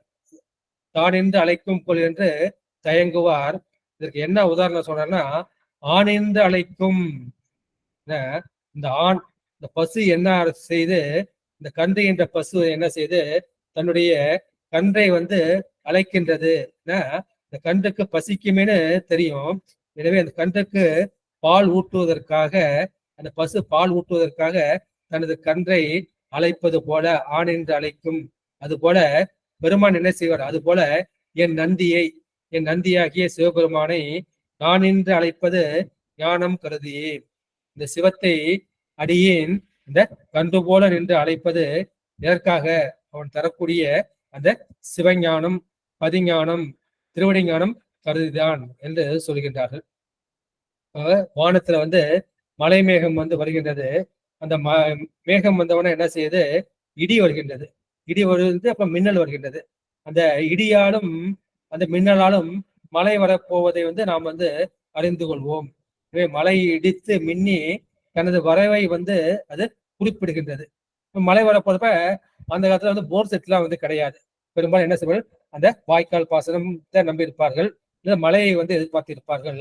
அது போல அந்த உழவர்கள் என்ன செய்வார்கள்? நம்முடைய நிலத்தை வந்து பண்படுத்தி வித்துக்களை வந்து விதைத்திருப்பார்கள். அப்போது இந்த மழையை நீங்கள் என்ன செய்ய வேண்டும்? உங்களுடைய வயலை வளமுறுத்துவதற்காக பயன்படுத்தி கொள்ள வேண்டும். அது போல பெருமான் வந்து இப்பொழுது அருள்மழை பெய்ய போகின்றார். இது வந்து வான்மலை போல அல்ல. பிற்பட இது என்ன அப்படின்னா, இது ஆண் போல, இந்த கன்று ஈன்ற அந்த தாய்ப்பசு போல. இந்த தாய்ப்பசு என்ன செய்யும்? இது வந்து பசி அறிந்து ஊட்டும். அப்போ என்ன செய்யும்? இந்த தாய் வந்து கன்றை வந்து அழைக்கும், இந்த கன்றும் வந்து தாயை வந்து அழைக்கும். இரண்டும் வந்து என்ன செய்யும்? ஒன்று தாய் வந்து ஈயும், அந்த கன்று வந்து ஏற்றுக்கொள்ளும். தாய் ஈயவும் அந்த கன்று ஏற்றுக்கொள்ளவும் அவை இரண்டும் ஒத்து இருக்கும். அது போல பெருமான் வந்து அந்த தாய் போல நமக்கு வந்து அந்த அருள்மலையை ஈவார், கொடுப்பார். நாம் அதை ஏற்றுக்கொள்ளும் பக்குவத்தில் இருக்க வேண்டும். எனவே பெருமான் நம்மை அழைத்து கொண்டேதான் இருக்கின்றான், நமக்கு தெரியவில்லை. நாமும் என்ன செய்யணும்? அதை கன்று போல அழைக்க வேண்டும். எப்போது ஒரு குழந்தை வந்து தாயை அழைக்கின்றதோ அப்போது தாய் என்ன செய்வாள்? இந்த குழந்தையை நோக்கி ஓடி வருவாள். இதுக்கு வந்து ராமகிருஷ்ண பரமஹம்சர் வந்து என்ன சொல்வார்னா, ஒரு உதாரணம் சொல்வார். ஒரு தாய் வந்து வீட்டு வேலை செய்ய வேண்டும். அதுக்காக என்ன செய்வான்னா, அந்த குழந்தைகிட்ட விளையாட்டு ஜாமானை கொடுத்துட்டு வீட்டு வேலையை வந்து பார்த்துக்கிட்டே இருப்பா. அந்த குழந்தை வந்து அந்த விளையாட்டு ஜாமானை விளையாண்டுக்கிட்டே இருக்கும். விளையாண்டு என்ன செய்யும்? மறுபடியும் தாய் நினைப்பு வந்தவொடனே என்ன செய்யும்? அந்த விளையாட்டு பொம்மை எல்லாம் தூக்கி போட்டு அம்மா அம்மான்னு கத்தும். கத்தோட தாய் என்ன செய்வா? அந்த கையை தொடச்சிக்கிட்டு வீட்டு வேலை முடிச்சுட்டு கடற்கிட்ட அந்த குழந்தைய வந்து தூக்கிக்குவான். அது போல நாமளும் இந்த உலகத்து பொருள்கள் மேல விளையாண்டுகிட்டு இருக்கோம். இந்த உலக பொருள்கள் தான் முக்கியம் என்று நினைத்து அதனோடு நம்ம விளையாண்டு கொண்டிருக்கின்றோம். எனக்கு இந்த உலக பொருள்கள் வேண்டாம், எனக்கு நீ மட்டும்தான் வேண்டும், தாயே நீ மட்டும்தான் வேண்டும் என்று அழைத்தால் அப்போது பெருமானும் என்ன செய்தார்? தாயுமானவனாக வந்து இந்த குழந்தையாகிய நம்மை வந்து ஏற்றுக்கொள்வான். இதுதான் பால் நினைந்தூட்டும் தாயினும் சால பறிந்து என்று மாணிக்கவாசர் வந்து சொல்வார். அது போல கர்த்தாவின் மனம் போல கசிந்துருக வேண்டுவனே. என்ன செய்யறான்? இந்த தாய் கந்திகின்ற அந்த பசுவை போல நான் கசிந்துருக வேண்டுவனே என்ற கருத்தை வந்து செல்கின்றார்கள். எனவே அந்த கன்று அழைப்பது வந்து பால் கருதி, நாம் அழைப்பது வந்து சிவபெருமானே எனக்கு வந்து இந்த ஞானத்தை கொடுக்க வேண்டும். இந்த உலகம் எல்லாம்ப்பா அனித்தியம்பா, இது ஒரு பிறவிக்கு உண்டானதுப்பா, நீதான் நித்தியம்பா, நீதான் எனக்கு என்னைக்கும் உறவுப்பா அப்படின்னு நினைச்சு பெருமானை கொடுத்தால் அவன் நமக்கு ஞானத்தை வந்து கொடுப்பான் என்ற கருத்தை சொல்லிவிட்டு அடுத்த பாடலுக்குள் செல்லாம். மண்ணகத்தான் ஒக்கும், வானகத்தான் ஒக்கும், விண்ணகத்தான் ஒக்கும், வேதகத்தான் ஒக்கும், பன்னகத்தின் இசை பாடலுற்றானுக்கே கண்ணகத்தே நின்று காதலித்தேனே. இந்த இறைவனின் நிலை வந்து எப்பேற்பட்டது என்பதை இந்த திருப்பாடலில் வந்து உணர்த்துகின்றான். இறைவன் வந்து எப்படி இருக்கின்றான்னா, மண்ணகத்தான், இந்த மண்ணில் வாழக்கூடிய மக்களுக்கு வந்து அந்த மண்ணில் வாழக்கூடிய மக்களை போலவே வருவான். பெருமான் எப்படி வந்தான்? இந்த வந்திக்காக கூலியாளாக வந்தான். மாணிக்கவாச பெருமானுக்க இந்த குதிரை சேவகனாக வந்தான். அது போல ஒவ்வொரு அடியார்களுக்காகவும் அவனுடைய விரும்பிய வடிவத்தில் அவன் வந்திருக்கின்றான். எனவே இந்த மண்ணில் வாழக்கூடிய மக்களுக்கு அவன் மக்கள் போல வருவான். வானகத்தான் ஒக்கும், இந்த வானகத்தில் வந்து என்ன இருக்கின்றது? அங்க தேவர்கள் இருக்கின்றார்கள். அந்த தாரா கணங்கள் 12 கணங்கள் இருக்கின்றன. அவர்களுக்கு வந்து அந்த கணங்களை போல வந்து இருப்பான். வந்து வண்ணகத்தான் ஒக்கும், வானகத்தான் ஒக்கும், விண்ணகத்தான் ஒக்கும். விண்ணகம் என்பது அந்த தேவர்களுக்கு, அந்த தேவர்களுக்கு அவர்கள் ஒருவனாக நிற்பான். தேவர்களுக்கு அவர்களைப் போலவே நிற்பான். வேதகத்தான் ஒக்கும், அந்த வேதத்தின் உள்ளே வந்து பெருமான் வந்து நிற்கின்றான். வேதகம் என்பது அந்த வேதியியல், இந்த வேதியியலை வந்து குறிக்கும். வேதியியல் என்பது ரசவாதத்தை வந்து குறிக்கும். ஒரு பொருளை வந்து வேதிப்பது. இந்த தாழ்ந்த உலோகத்தை, இந்த தகரம் அல்லது இரும்பை வந்து பொன்னாக்குவது, அதை வந்து ரசவாதம் என்று சொல்வார்கள். எனவே அந்த ரசவாத குளிகையுடைய அந்த சித்தர்களுக்கு வந்து பெருமான் வந்து சித்திகளை கொடுத்து சித்தர்கள் போல அவன் நிற்பான். எனவே மண்ணில் உள்ள பெருமான் வந்து என்னை போன்று இருக்கின்றான் என்று நிற்பார்கள். அந்த தேவர்கள் வந்து என்னை போன்று இருக்கிறார்கள் என்று நிற்பார்கள். சித்தர்கள் வந்து என்னை போல் சித்தனாக இருக்கின்றான் என்று நினைப்பார்கள். அது போல அவர்களும் என்ன நான் என்ன செய்யறேன்னா, இந்த பண்ணின் கண் இசை போல பிறவியுள்ளவனை, பன்னகத்தின் இன்னிசை பாடல் உற்றானைக்கு. நான் பாடிய பாடல் வந்து பண்ணோடு கூடியது, அது இசை கலந்த பாடல். அந்த இசை கலந்த பாடலில் பெருமான் தான் இருக்கின்றான், பெருமான் தான் பிறவி இருக்கின்றான். அவனை நான் வந்து என்ன செய்கின்றேன், கண்ணகத்தேன் என்று காதலித்தேனே. கண் என்பது நம்முடைய இந்த கண்ணையும் வந்து குறிக்கும், இரண்டு கண்ணாகிய உறுப்பையும் குறிக்கும். இரண்டாவது கண் என்பது அறிவையும் வந்து குறிக்கும். ஊனக்கண் ஞானம் உணராப்பதியை, ஞானக்கண்ணினில் சிந்தையை நாடி. இன்னொன்று கண் என்பதற்கு 7ஆம் வேற்றுமையை வந்து குறிக்கும். 7ஆம் வேற்றுமை இடப்பொருள். இந்த மேஜையின் கண் இந்த புஸ்தகம் இருக்கின்றதுன்னா மேஜையின் இடத்தில் 3 பொருள் வந்து இந்த கண்ணுக்கு இருக்கின்றது. இந்த இடத்துல பெருமான் வந்து கண்ணுக்கு கண்ணாக, கண்ணில் ஒளிவாக கலந்து இருக்கின்றான். அது போல பெருமான் வந்து அறிவுக்கு அறிவாக கலந்திருக்கின்றான். நான் என்ன செய்யணும், அவனை வந்து நான் அறிவுக்கு அறிவாக காதலித்துனா, அவனை தியானித்து நான் காதலித்து என்பது பக்தி செய்தேன் என்ற கருத்தை வந்து இந்த பாடலில் வந்து சொல்கின்றார்கள். இதன் வந்து மண்ணில் உள்ளவர்கள் செய்யக்கூடிய வழிபாடு ஒரு முறை, வானத்தில் உள்ள செய்யக்கூடிய வழிபாடு வந்து அது காமிய வழிபாடு. எனவே அவர்கள் வழிபட்டு ஓய்வதற்காக அந்த பெருமான் வந்து அவர்கள் எந்த நிலையில் இருந்து வழிபட்டாலும் அந்த நிலையில் இருந்து அவன் வந்து அருள் புரிபவன். ஏன்னா அவன் எல்லா உயிர்களுக்கும் உயிருக்கு உயிராக இருப்பான். இதான் வந்து நம்முடைய காரைக்கால் அம்மையார் வந்து இந்த அற்புத திருவந்தார் சொல்வார். வானத்தான் என்பாரும் என்க, பெருமான் வந்து இந்த வானத்துலதான் இருக்கான் அப்படின்னு எல்லாம் சொல்றாங்க. அவங்க வந்து சொன்னாலும் சொல்லிட்டு போட்டோம்.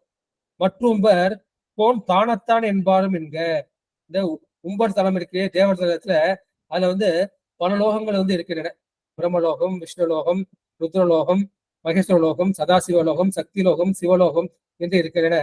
அந்த லோகத்தில் வந்து அவர்கள் அந்த தானத்தில் இருந்து வழிபட்டாலும் அந்த நிலையில் இருந்தாலும் இருக்க. தானத்தான், இந்த தானம்னா இடத்தை வந்து குறிக்கும். அந்த தானத்தில் இருந்தாலும் என்க. ஞானத்தான், பெருமானை ஞான வடிவத்தில் வந்து வழிபடக்கூடியவர்களும் இருக்கின்றார்கள். அவர்கள் இருந்தாலும் இருக்கட்டும். முன் நஞ்சத்தால் இருண்ட மொய்யொலி சேர் கண்டத்தான், பெருமானுடைய அந்த கண்டம் எப்படி இருக்கின்றது, அது வந்து இருண்ட கண்டமாக கரை கண்டமாக இருக்கின்றது. அப்பேற்பட்ட கரை கண்ட பெருமான் வந்து எங்கே இருக்கின்றான்னா, அவன் வந்து வானத்திலையும் இல்ல, அந்த தானத்திலையும் இல்ல, ஞானத்திலையும் இல்ல, என் நெஞ்சத்தான். அவன் பெருமான் வந்து என் நெஞ்சத்தான் என்பன் யான் என்று நம்முடைய காரைக்கால் அம்மையார் வந்து சொல்வார்கள். இதை வந்து சுந்தர பெருமான் இதை சொல்வார். என்ன சொல்றாங்கன்னா, பன்னிடை தமிழ் ஒப்பாய், பழத்திடை ரசம் ஒப்பாய், கண்ணிடை மணி ஒப்பாய் என்று சொல்வார். அதே போல பண்ணையும் மோசையும் போல மாணிக்கவாசகர் சொல்வார், கண்ணகத்தேன் என்று களி தரு தேனி. பெருமான் வந்து கண்ணில் மணியாக, அந்த மணியில் உள்ள பாவையாக, அதில் உள்ள ஒளிப்பொருளாகவும் அந்த ஒளியை காண்பவனாகவும் இருக்கின்றான். அந்த பெருமான் தான் வந்து காண்பவனாகவும் இருக்கின்றான், காட்டுபவனாகவும் இருக்கின்றான். காண்பாடியார் கண்ணுதலாய் காட்டா காலே. பெருமான் காட்டினால்தான் என்ன செய்யும், இந்த உயிரால் வந்து காண முடியும். காட்டும் உபகாரம் மட்டுமா செய்கின்றான், காணும் உபகாரமும் அவன் தான் செய்கின்றான். இந்த காணுகின்ற காட்சியாகவும் அவன் தான் இருக்கின்றான். இந்த உண்ணுகின்ற உணவாகவும் அவன் தான் இருக்கின்றான். அதுதான் அன்னம் பிரம்மம், அன்னம் சிவம் என்று சொல்வார்கள். அப்புறம் குடிக்கின்ற நீராகவும் அவன் தான் இருக்கின்றான். பெருமான் தான் அனைத்துமாக இருக்கின்றான் என்பது இந்த பாடலின் திரண்ட கருத்து. அடுத்த திருப்பாடல்.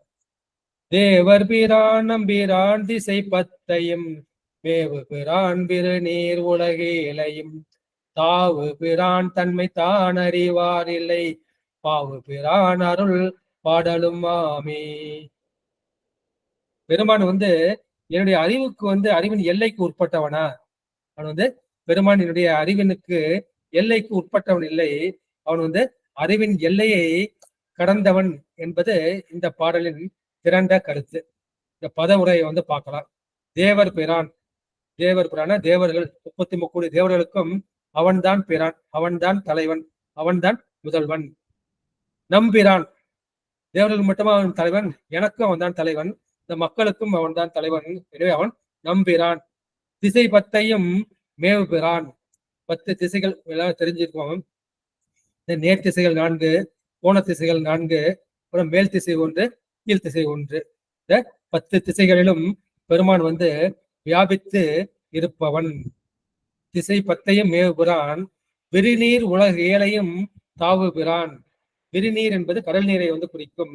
எனவே இந்த கடல் சூழ்ந்த 7 உலகத்தையும் கடந்த தலைவன். இந்த 7 உலகம் என்ன என்பது நான் பல முறை சொல்லியிருக்கின்றேன்.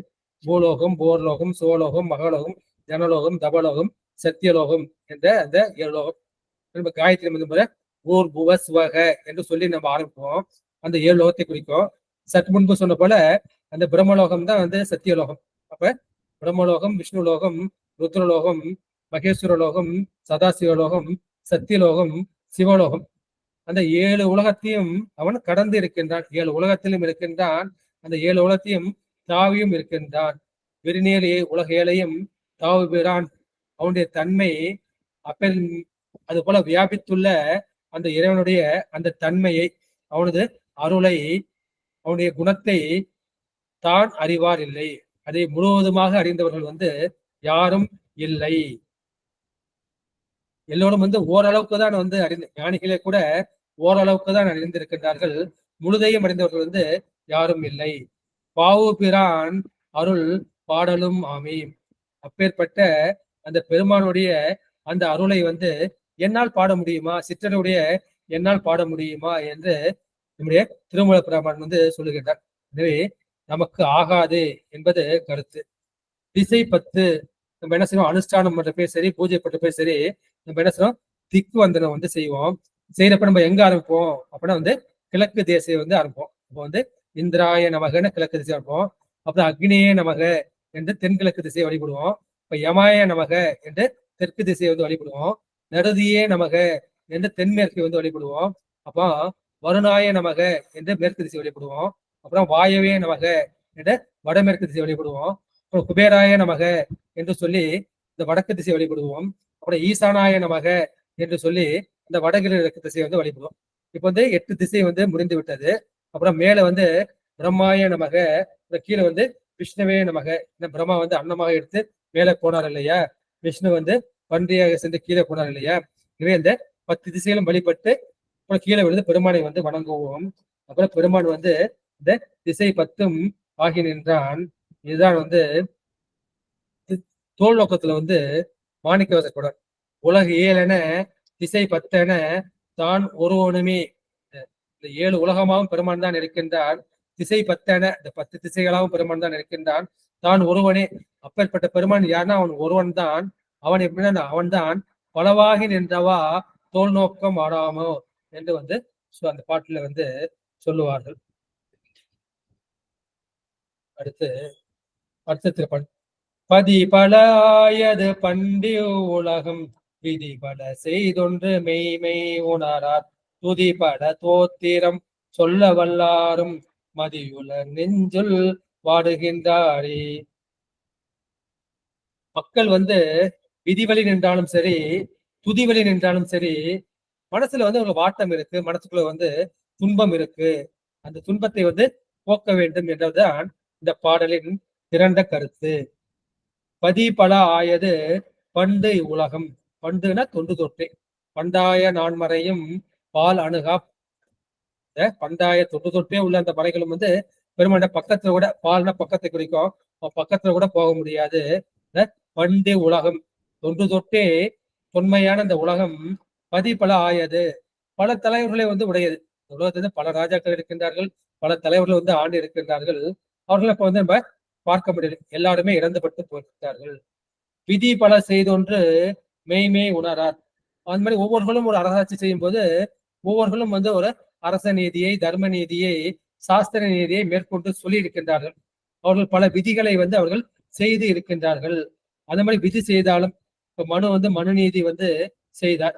அந்த மனு நீதி மனுவோட காலத்தோடு போய்விட்டது. இப்ப சட்டம்லாம் மாறிவிட்டது. ஒவ்வொரு வருடம் சட்டம் வந்து மாறிக்கொண்டே இருக்கின்றது, விதிகள் வந்து மாறிக்கொண்டே இருக்கின்றன. அது மாதிரி விதி பல செய்தாலும் அது சமுதாய வாழ்வுக்காக, குடும்ப வாழ்வுக்காக, தனிப்பட்ட ஒழுக்கத்திற்காக செய்யப்பட்டது. ஆனா இது என்ன செய்யுது, அது மெய்மையை வந்து கொடுக்காது. உங்களுக்கு அந்த உண்மையாகிய மெய்ப்பொருளை உங்களுக்கு அது காட்டாது. எனவே அந்த மெய்மையை உங்களால் உணர முடியாது. அந்த விதி பல செய்தாலும் உங்களால் அந்த மெய்ப்பொருளை உணர முடியாது. துதி பல தோத்திரம் சொல்ல வல்லாரும். நம்ம என்ன செய்யறோம், இந்த துதி செய்யறோம். பெருமானை வந்து இந்த தோத்திரங்களின் மூலமாக, அந்த 12 திரைமுறைகள் மூலமாக நம்ம என்ன செய்யறோம், நம்ம தோத்திரம் வந்து சொல்லிக்கொண்டே இருக்கின்றோம். இந்த தோத்திரம் செல்பவர்களாம் அவர்கள் என்ன செய்கின்றார்கள், அவர்கள் அன்பு நெறியில் இருக்கின்றார்கள். சாத்திரம் சொல்பவர்கள் வந்து அறிவு நெறியில் இருக்கின்றார்கள். எனவே அறிவு நெறியில் இருந்தாலும் சரி, அன்பு நெறியில் இருந்தாலும் சரி, ஆனா உங்களுக்கு என்ன செய்யுது, அத வினை பயனாக, இந்த பிராரப்த வினையின் பயனாக உங்களுடைய மனசுல வந்து நெஞ்சுள் வாடுகின்றார்கள். இந்த மனத்தில் வந்து அமைதியின்றி வாடுகின்றார்கள். இது என்ன என்று அவர் பரிதாபப்படுகின்றார். எனவே பண்டு இவ்வுலகம் பதிபல ஆயது. எனவே இது இன்னொரு கருத்து என்ன சொல்லுது அப்படின்னா, இந்த ஆன்மாக்கள் வந்து பல வகைகள். அதற்காக பெருமான் என்ன செய்தார்னா, அறுவகை சமயத்தை வந்து படைத்தார். இருமுச்சமயத்து ஒருபை தேர்தலினை நீர் நசை தரவரும் நெடுங்கண் மானினம் மாபெரும் தாவம் அசையாது இழைத்தன என்று நம்ம பார்த்திருக்கோம். அது போல அந்த ஆன்மாக்கள், இந்த மான் என்பது ஆன்மாக்களை வந்து குறிக்கும். இந்த ஆன்மாக்கள் என்ன செய்யுதுன்னா, காடல் நீரை வந்து உண்மையான நீர் என்று நம்பி ஏமாந்து விடுகின்றது. அது போல இந்த உலகத்துக்கு உள்ள ஆன்மாக்கள் வந்து பல படிநிலையில இருக்கின்றது, அது பல பரிபாக நிலையில் இருக்கின்றது. இந்த ஆன்மாக்களை பக்குவம் செய்ய வேண்டும் என்று பெருமான் என்ன செய்கின்றார், அறுவகை சமயங்களை வந்து படைக்கின்றார். அந்த அறுவகை சமயங்களை 4ஆக சொல்வார்கள். ஒண்ணு வந்து புறப்புறச் சமயம், புறச்சமயம், அகப்புறச் சமயம், அகச்சமயம். இந்த ஒண்ணு 6 பிரிவு வந்து இருக்கின்றது. இப்போ புறப்புறச் சமயம் வந்து அது வந்து உலகாயதம் என்கிற நாஸ்திகவாதம் வந்து இருக்கின்றது. அப்புறம் சமணம் இருக்கின்றது, 4 வகை பௌத்தம் இருக்கின்றது. இது என்ன, அது என்னன்னா, அந்த புறப்புறச் சமயம் வந்து கடவுளை ஏற்றுக்கொள்ளாது, கடவுள்னு ஒண்ணு கிடையாது, அது ஆன்மாவே வந்து ஏற்றுக்கொள்ளும். ஆன்மான்னு ஒண்ணு கிடையாது, பரமான்னு கடவுள்னு ஒண்ணு கிடையாது, இருக்கிறது வந்து உலகம் ஒண்ணுதான் இருக்குது என்ற அந்த கருத்தை வந்து புறப்புற சமயம் வந்து சொல்லும். அது வந்து அப்படிதான். புறச்சமயம் என்பது என்ன செய்யறார்கள், அதுல மற்ற சமயங்களோடும் அது வேதத்தின் ஒரு பகுதியை வந்து ஏற்றுக்கொள்வார்கள். அப்புறம் அகப்புற சமயம், அது வேதத்தையும் ஆகமத்தையும் வந்து ஏற்றுக்கொண்டாலும் மற்ற நெறிகளையும் வந்து ஏற்றுக்கொள்வார்கள். அடுத்த அகச்சமயம், அகச்சமயம் வேதம் ஆகமத்தை ஏற்றுக்கொண்டாலும் அதோடு முரண்படக்கூடிய பல கருத்துக்களை வந்து ஏற்றுக்கொள்வார்கள். ஏன் அந்த மாதிரி ஏற்றுக்கொள்கின்றதுன்னா, அந்த ஆன்மாவின் பக்குவம் வந்து அந்த மாதிரி இருக்கின்றது. அந்த மாதிரி அந்த மதத்துக்கு போனாதான் அந்த ஆன்மா வந்து பக்குவப்படும். அதற்காக நான் பெருமான் என்ன செய்கின்றார், அந்த மதங்களை படைத்து, அந்த மதத்துக்கு உண்டான தலைவர்களை படைத்து, அதற்கு உண்டான நூல்களை படைத்து, அதற்கு உண்டான சாத்திரங்களை படைத்து, அதை போதிக்கக்கூடிய குருமார்களை படைத்து அந்த ஆன்மாக்களை படிப்படியாக முன்னேற்றி கடைசியாக அந்த ஆன்மாக்களை வந்து இந்த சைவ சித்தாந்த சமயத்தில் பிறக்க வைத்து அப்பொழுது அவர்களுக்கு அந்த முக்தியை வந்து கொடுக்கின்றார்கள். அது போல பெருமான் வந்து அந்த ஆன்மாக்களின் விசேடத்திற்கு ஏற்ப அறுவகை சமயத்தை படைத்து அந்த ஒவ்வொரு ஆன்மாவிற்கும் அதுதான் உண்மை. இப்ப திருமாலை வணங்கக்கூடியவர்களுக்கு இந்த திருமால் தான் உண்மையான தெய்வம் என்று வைஷ்ணவத்தை வந்து படைத்தார். அது போல பெருமான் வந்து படைத்திருக்கின்றார். அது போல விதி பல செய்தும் மெய்மை ஒன்றும் உணரார். எனவே அந்த அறுவகை சமயத்திலும் இருந்து பெருமான் தான் அருள் புரிகின்றார் என்பதை இந்த சைவ சித்தாந்திகள் தவிர்த்து வேறு யாருக்கும் வந்து தெரியாது. யாதொரு தெய்வம் கொண்டீர் அத்தெய்வமாகி மாதொரு பாகனார் தான் வருவார். எந்த தெய்வத்தை வழிபட்டாலும் அந்த தெய்வத்தின் மூலமாக பெருமான் தான் அருள் செய்கின்றார் என்பது இந்த சைவ சித்தாந்திகளுக்கு தான் தெரியும். எனவே இந்த மற்ற சமயங்களை வந்து வழிபடக்கூடியவர்கள் என்னார்கள், அவர்களுக்கு வந்து அந்த ஒரு பகுதி உண்மைதான் தெரியும், முழு உண்மை வந்து தெரியாது. இதற்கு உதாரணம் என்ன செய்யுதுன்னா, ஒரு யானை இருக்கின்றது, அந்த யானையை வந்து அந்த 4 குருடர்கள் வந்து தடவி பார்ப்பதை வந்து உதாரணமாக சொல்வார்கள். உங்க எல்லாருக்கும் வந்து தெரிஞ்ச கதை தான். அது தெரிஞ்சவன இந்த காலை தடவை பார்த்தவன் என்ன சொல்லுவான், இது எப்படி இருக்குன்னா தூண் மாதிரி இருக்குது அப்படின்னு வந்து சொல்லுவான். ஒரு குருடன் வந்து காலை பார்க்கின்றான், அது தடவை பார்த்துட்டு இது தூண் மாதிரி இருக்குன்றாங்க. இன்னொருத்தன் வந்து இந்த துதிக்கையை தடவை பார்த்துட்டு வந்து உலக்கை மாதிரி இருக்குன்னு சொல்றான். இன்னொருத்தன் காதை தடவை பார்த்துட்டு அது வந்து முறம் மாதிரி இருக்குன்னு சொல்றான். இன்னொருத்தன் வாழை தடவை பார்த்துட்டு அது வந்து சாட்டை மாதிரி இருக்குது அப்படின்னு சொல்றான். அப்ப அவங்க சொன்னதெல்லாம் உண்மையா பொய்யானா அவர்கள் ஒன்றை தான் பார்த்தார்கள். ஒருத்தன் காலை மட்டும்தான் பார்த்தான், ஒருத்தன் காதை மட்டும்தான் பார்த்தான், ஒருத்தன் துதிக்கதான் பார்த்தான், இன்னொருத்தன் வாளை மட்டும்தான் பார்த்தான். அப்புறம் மற்ற சமயங்கள் 4 சமயம் சொன்ன புறப்புறச்சமயம், புறச்சமயம், அகப்புறச்சமயம், அகச்சமயம் எல்லாம் அந்த மெய்ப்பொருளின் ஒரு தன்மையை மட்டும்தான் பார்த்தார்கள். அதை வந்து முழுதாக பார்க்கவில்லை. அப்பொழுது சைவ சித்தாந்தினா அவன் ஞான வெளி பெற்றவன். அவன் பார்த்துப்பா நீங்க சொன்னது எல்லாம் உண்மைதான்ப்பா, இது எல்லாவற்றையும் சேர்ந்தது, இதை தாண்டியும் உள்ளது அந்த யானை என்று அவன் சொல்லுவான். எனவே அந்த ஒவ்வொரு சமயத்துக்கும் பல தோத்திரங்கள் இருக்கின்றது, பல சாத்திரங்கள் சொல்லி இருக்கின்றது. இப்ப நம்ம கூட என்ன செய்யறோம், நம்ம திருவாச முற்றோதல் செய்யறோம், தேவார முற்றோதல் செய்யறோம், 7ஆம் திருமுறை முற்றோதல் செய்யறோம். அது மாதிரி ஒவ்வொரு முற்றோதலும் நம்ம செஞ்சுக்கிட்டு தான் இருக்கோம். அந்த மாதிரி நம்ம செஞ்சாலும் அதுல என்ன செய்யறோம்னா, பெரும்பாலும் எல்லாரையும் சொல்லக்கூடாது, பல பேர்கள் அதை வாயளவில் தான் சொல்லுகின்றார்கள். அது மனத்தில் ஒன்றி செய்வது கிடையாது. அறிந்து உணர்ந்து அனுபவித்து செய்யக்கூடிய கிடையாது. இப்போ ஒருத்தவங்க பாடினாங்கன்னா நான் என்ன செய்வேன், உன்னை தாண்டி நான் நல்லா பாடுறேன்னா என்னுடைய தன்முனைப்பு தோன்றும். உங்களை தாண்டி நல்லா பாடுறேன்ட்டு அப்ப என்ன செய்வேன், அந்த ராகத்தோடு பாடுவேன். இப்ப ராகத்துல என் கவனம் போக ஒழிய அந்த பொருள் அனுபவத்துல என் மனசு போகாது. எனவே மத்தவங்க பாராட்டணும், உன்னை விட நான் நல்லா பாடுறேன் பாரு, அந்த மாதிரி அவர்கள் வெறும் வாயளவில் தான் அந்த தோத்திரங்களை சொல்கின்றார்கள். அதில் பொருள் தோய்ந்து சொல்ல மறுக்கின்றார்கள். எனவே அவர்கள் மனத்துக்கு அமைதி கிடைக்கவில்லை. எனவே அவர்களுக்கு என்ன செய்கிறார்கள், அவர்களும் மதியிலர், அவர்களுக்கும் அறிவு கொஞ்சம் கம்மிதான். எனவே அவர்கள் துதி செய்தும் தோத்திரம் செய்தும் அவர்கள் நெஞ்சில் வாடுவதற்கு காரணம், அதில் அவர்கள் ஒன்றவில்லை, பொருளை அறிந்து சொல்லவில்லை. சொல்லிய பாட்டின் பொருள் உணர்ந்து சொல்லுவார். பொருளை உணர வேண்டும் என்றுதான் நம்முடைய என்ன செய்கின்றார் மாணிக்கவாசகர். என்ன பொருள்னா, திருவடி கீழ் சொல்லிய பாட்டின் பொருள் உணர்ந்து சொல்லுவார். இப்ப நான் என்ன செய்யறேன், என் வீட்டுல இருந்துகிட்டு நான் சொல்ற மாதிரி நான் நினைச்சுக்கிட்டு இருக்கேன். ஆனா நான் எங்க சொல்லியிருக்கேன்னா, பெருமானின் திருவடி கீழ் தான் நான் இருக்கிறேன். உன் திருவடி கீழ் ஒரு நிழல் மறைப்பே அப்பர் பெருமான் வேணும். உன் திருவடி கீழே எனக்கு ஒரு நிழலை கொடுப்பான்னு அப்ப இந்த அடியார் பெருமக்கள் என்னன்னா, பெருமான் திருவடி கீழ் தான் நான் இருக்கிறேன் என்பதை உணர்ந்தவர்கள். நாம் உணராதவர்கள் தான் திருவடி கீழ் சொல்லிய பாட்டின் பொருள் உணர்ந்து சொல்வார். மாணிக்கவாசகர் என்ன சொன்னால, நான் அந்த பாடின பாட்டு திருவாசகம் இருக்கு, அது திருவடி கீழ் சொல்லிய பாட்டு. அந்த திருவடி கீழ் சொல்லிய பாட்டின் பொருள் நீ திருவடி கீழ் இருந்து உணர வேண்டும். திருவடி கீழ் தான் நீ இருக்கின்றா என்பதை நீ உணர வேண்டும் என்று உணர்ந்து பாட வேண்டும் என்று சொல்லுவார். அடுத்த திருப்பாடலுக்கு நான் சொல்லலாம். சாந்து கமலும் கவரியின் கந்தம் போல் வேந்தன் அமருக்கு அருளியமை நெறி ஆர்ந்த சுடரன்ன 1000 நாமமும் போந்தும் இருந்தும் புகழுகின்றேனே. பெருமான் நிறைய உபாயங்களை கொடுத்திருக்கின்றான். அந்த பெருமான் கொடுத்த அந்த உபாயங்களை கடைபிடித்து நான் ஊய்வு பெற்றேன் என்ற கருத்தை இந்த பாட்டுல சொல்லி இருக்கின்றார். அதுதான் இந்த பாட்டின் திரண்ட கருத்து. சாந்து கமலும், சாந்தன சந்தனத்தை குறிக்கும். அந்த சந்தனத்தோடு கலந்து கவரியின் சாந்தம் போல், கவரி என்பது அந்த கவரிமானை குறிக்கும். கவரிமானை குறிக்காம அது கந்தம் போல்ங்கிறது அந்த கவரிமான்ல ஒரு வகை கஸ்தூரி மான். இந்த கஸ்தூரி மான்ல அந்த மானின் உடலுக்குள்ளேயே இந்த கஸ்தூரி என்கிற வாசனை பொருள் உண்டு. எனவே அந்த சந்தனத்தோடு அந்த கஸ்தூரியை கலப்பார்கள். கலந்து பெருமானுக்கு பூசுவார்கள். நம்முடைய உடம்பின் மேலும் பூசிக்கொள்வார்கள். அதுபோல சந்தனத்தோடு கலந்து மணக்கின்ற அந்த கஸ்தூரியை போல சாந்து கமலும் கவரியின் கந்தம் போல. கந்தம் என்பது வாசனை குறிக்கும், மனத்தை குறிக்கும். அதுபோல வேந்தன் அமரருக்கு அருளிய மெய்நெறி. எனவே வேந்தன் என்பது நமக்கெல்லாம் வேந்தன் சிவபெருமான் தான்.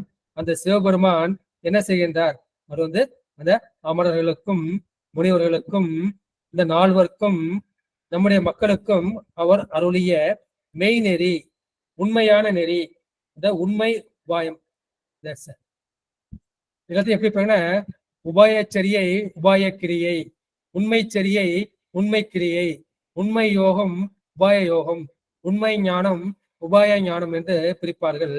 அப்பொழுது அந்த உண்மை உபாயம் என்கின்ற அந்த 2 வழிகளையும் நான் கடைபிடித்து ஆர்ந்த சுடரன்ன, பெருமான் எப்படி இருக்கின்றான்? அவன் வந்து சுடராக ஒளிவிட்டுக் கொண்டிருக்கின்றான். அதிலிருந்து நிறைய கிரணங்கள், அவன் சிவசூரியனாக சுடர் விட்டுக் கொண்டிருக்கின்றான். அந்த சிவசூரியனிலிருந்து நிறைய கிரணங்கள் வந்து இருக்கின்றன. அது 1000 கிரணங்களாக வந்து இருக்கின்றன. அது போல ஆர்ந்த சுடரன்ன 1000 நாமமும், 1000 வந்து 1000 எண்ணிக்கையை குறிக்காது, அதை எண்ணிக்கை அதிகமாக இருப்பதை குறிக்கும். கோடி என்றாலும் 1000 என்றாலும் அந்த எண்ணிக்கை அதிகமாக இருப்பதை குறிக்கும். பெருமானின் அந்த 1000 திருநாமங்களையும் போந்தும் இருந்தும் புகழுகின்றேனே. இந்த பெருமானின் திருநாமங்களை நான் என்ன செய்கிறேன்? நடந்து கொண்டும், போந்தன நடந்து கொண்டும் இருந்தும் நான் வந்து புகழுகின்றேனே. பெருமானை நான் புகழ்ந்து பாராட்டுகின்றேன் என்று சொல்கிறார். கவரியின் கந்தம், கவரி என்பது மானை வந்து குறிக்கும்.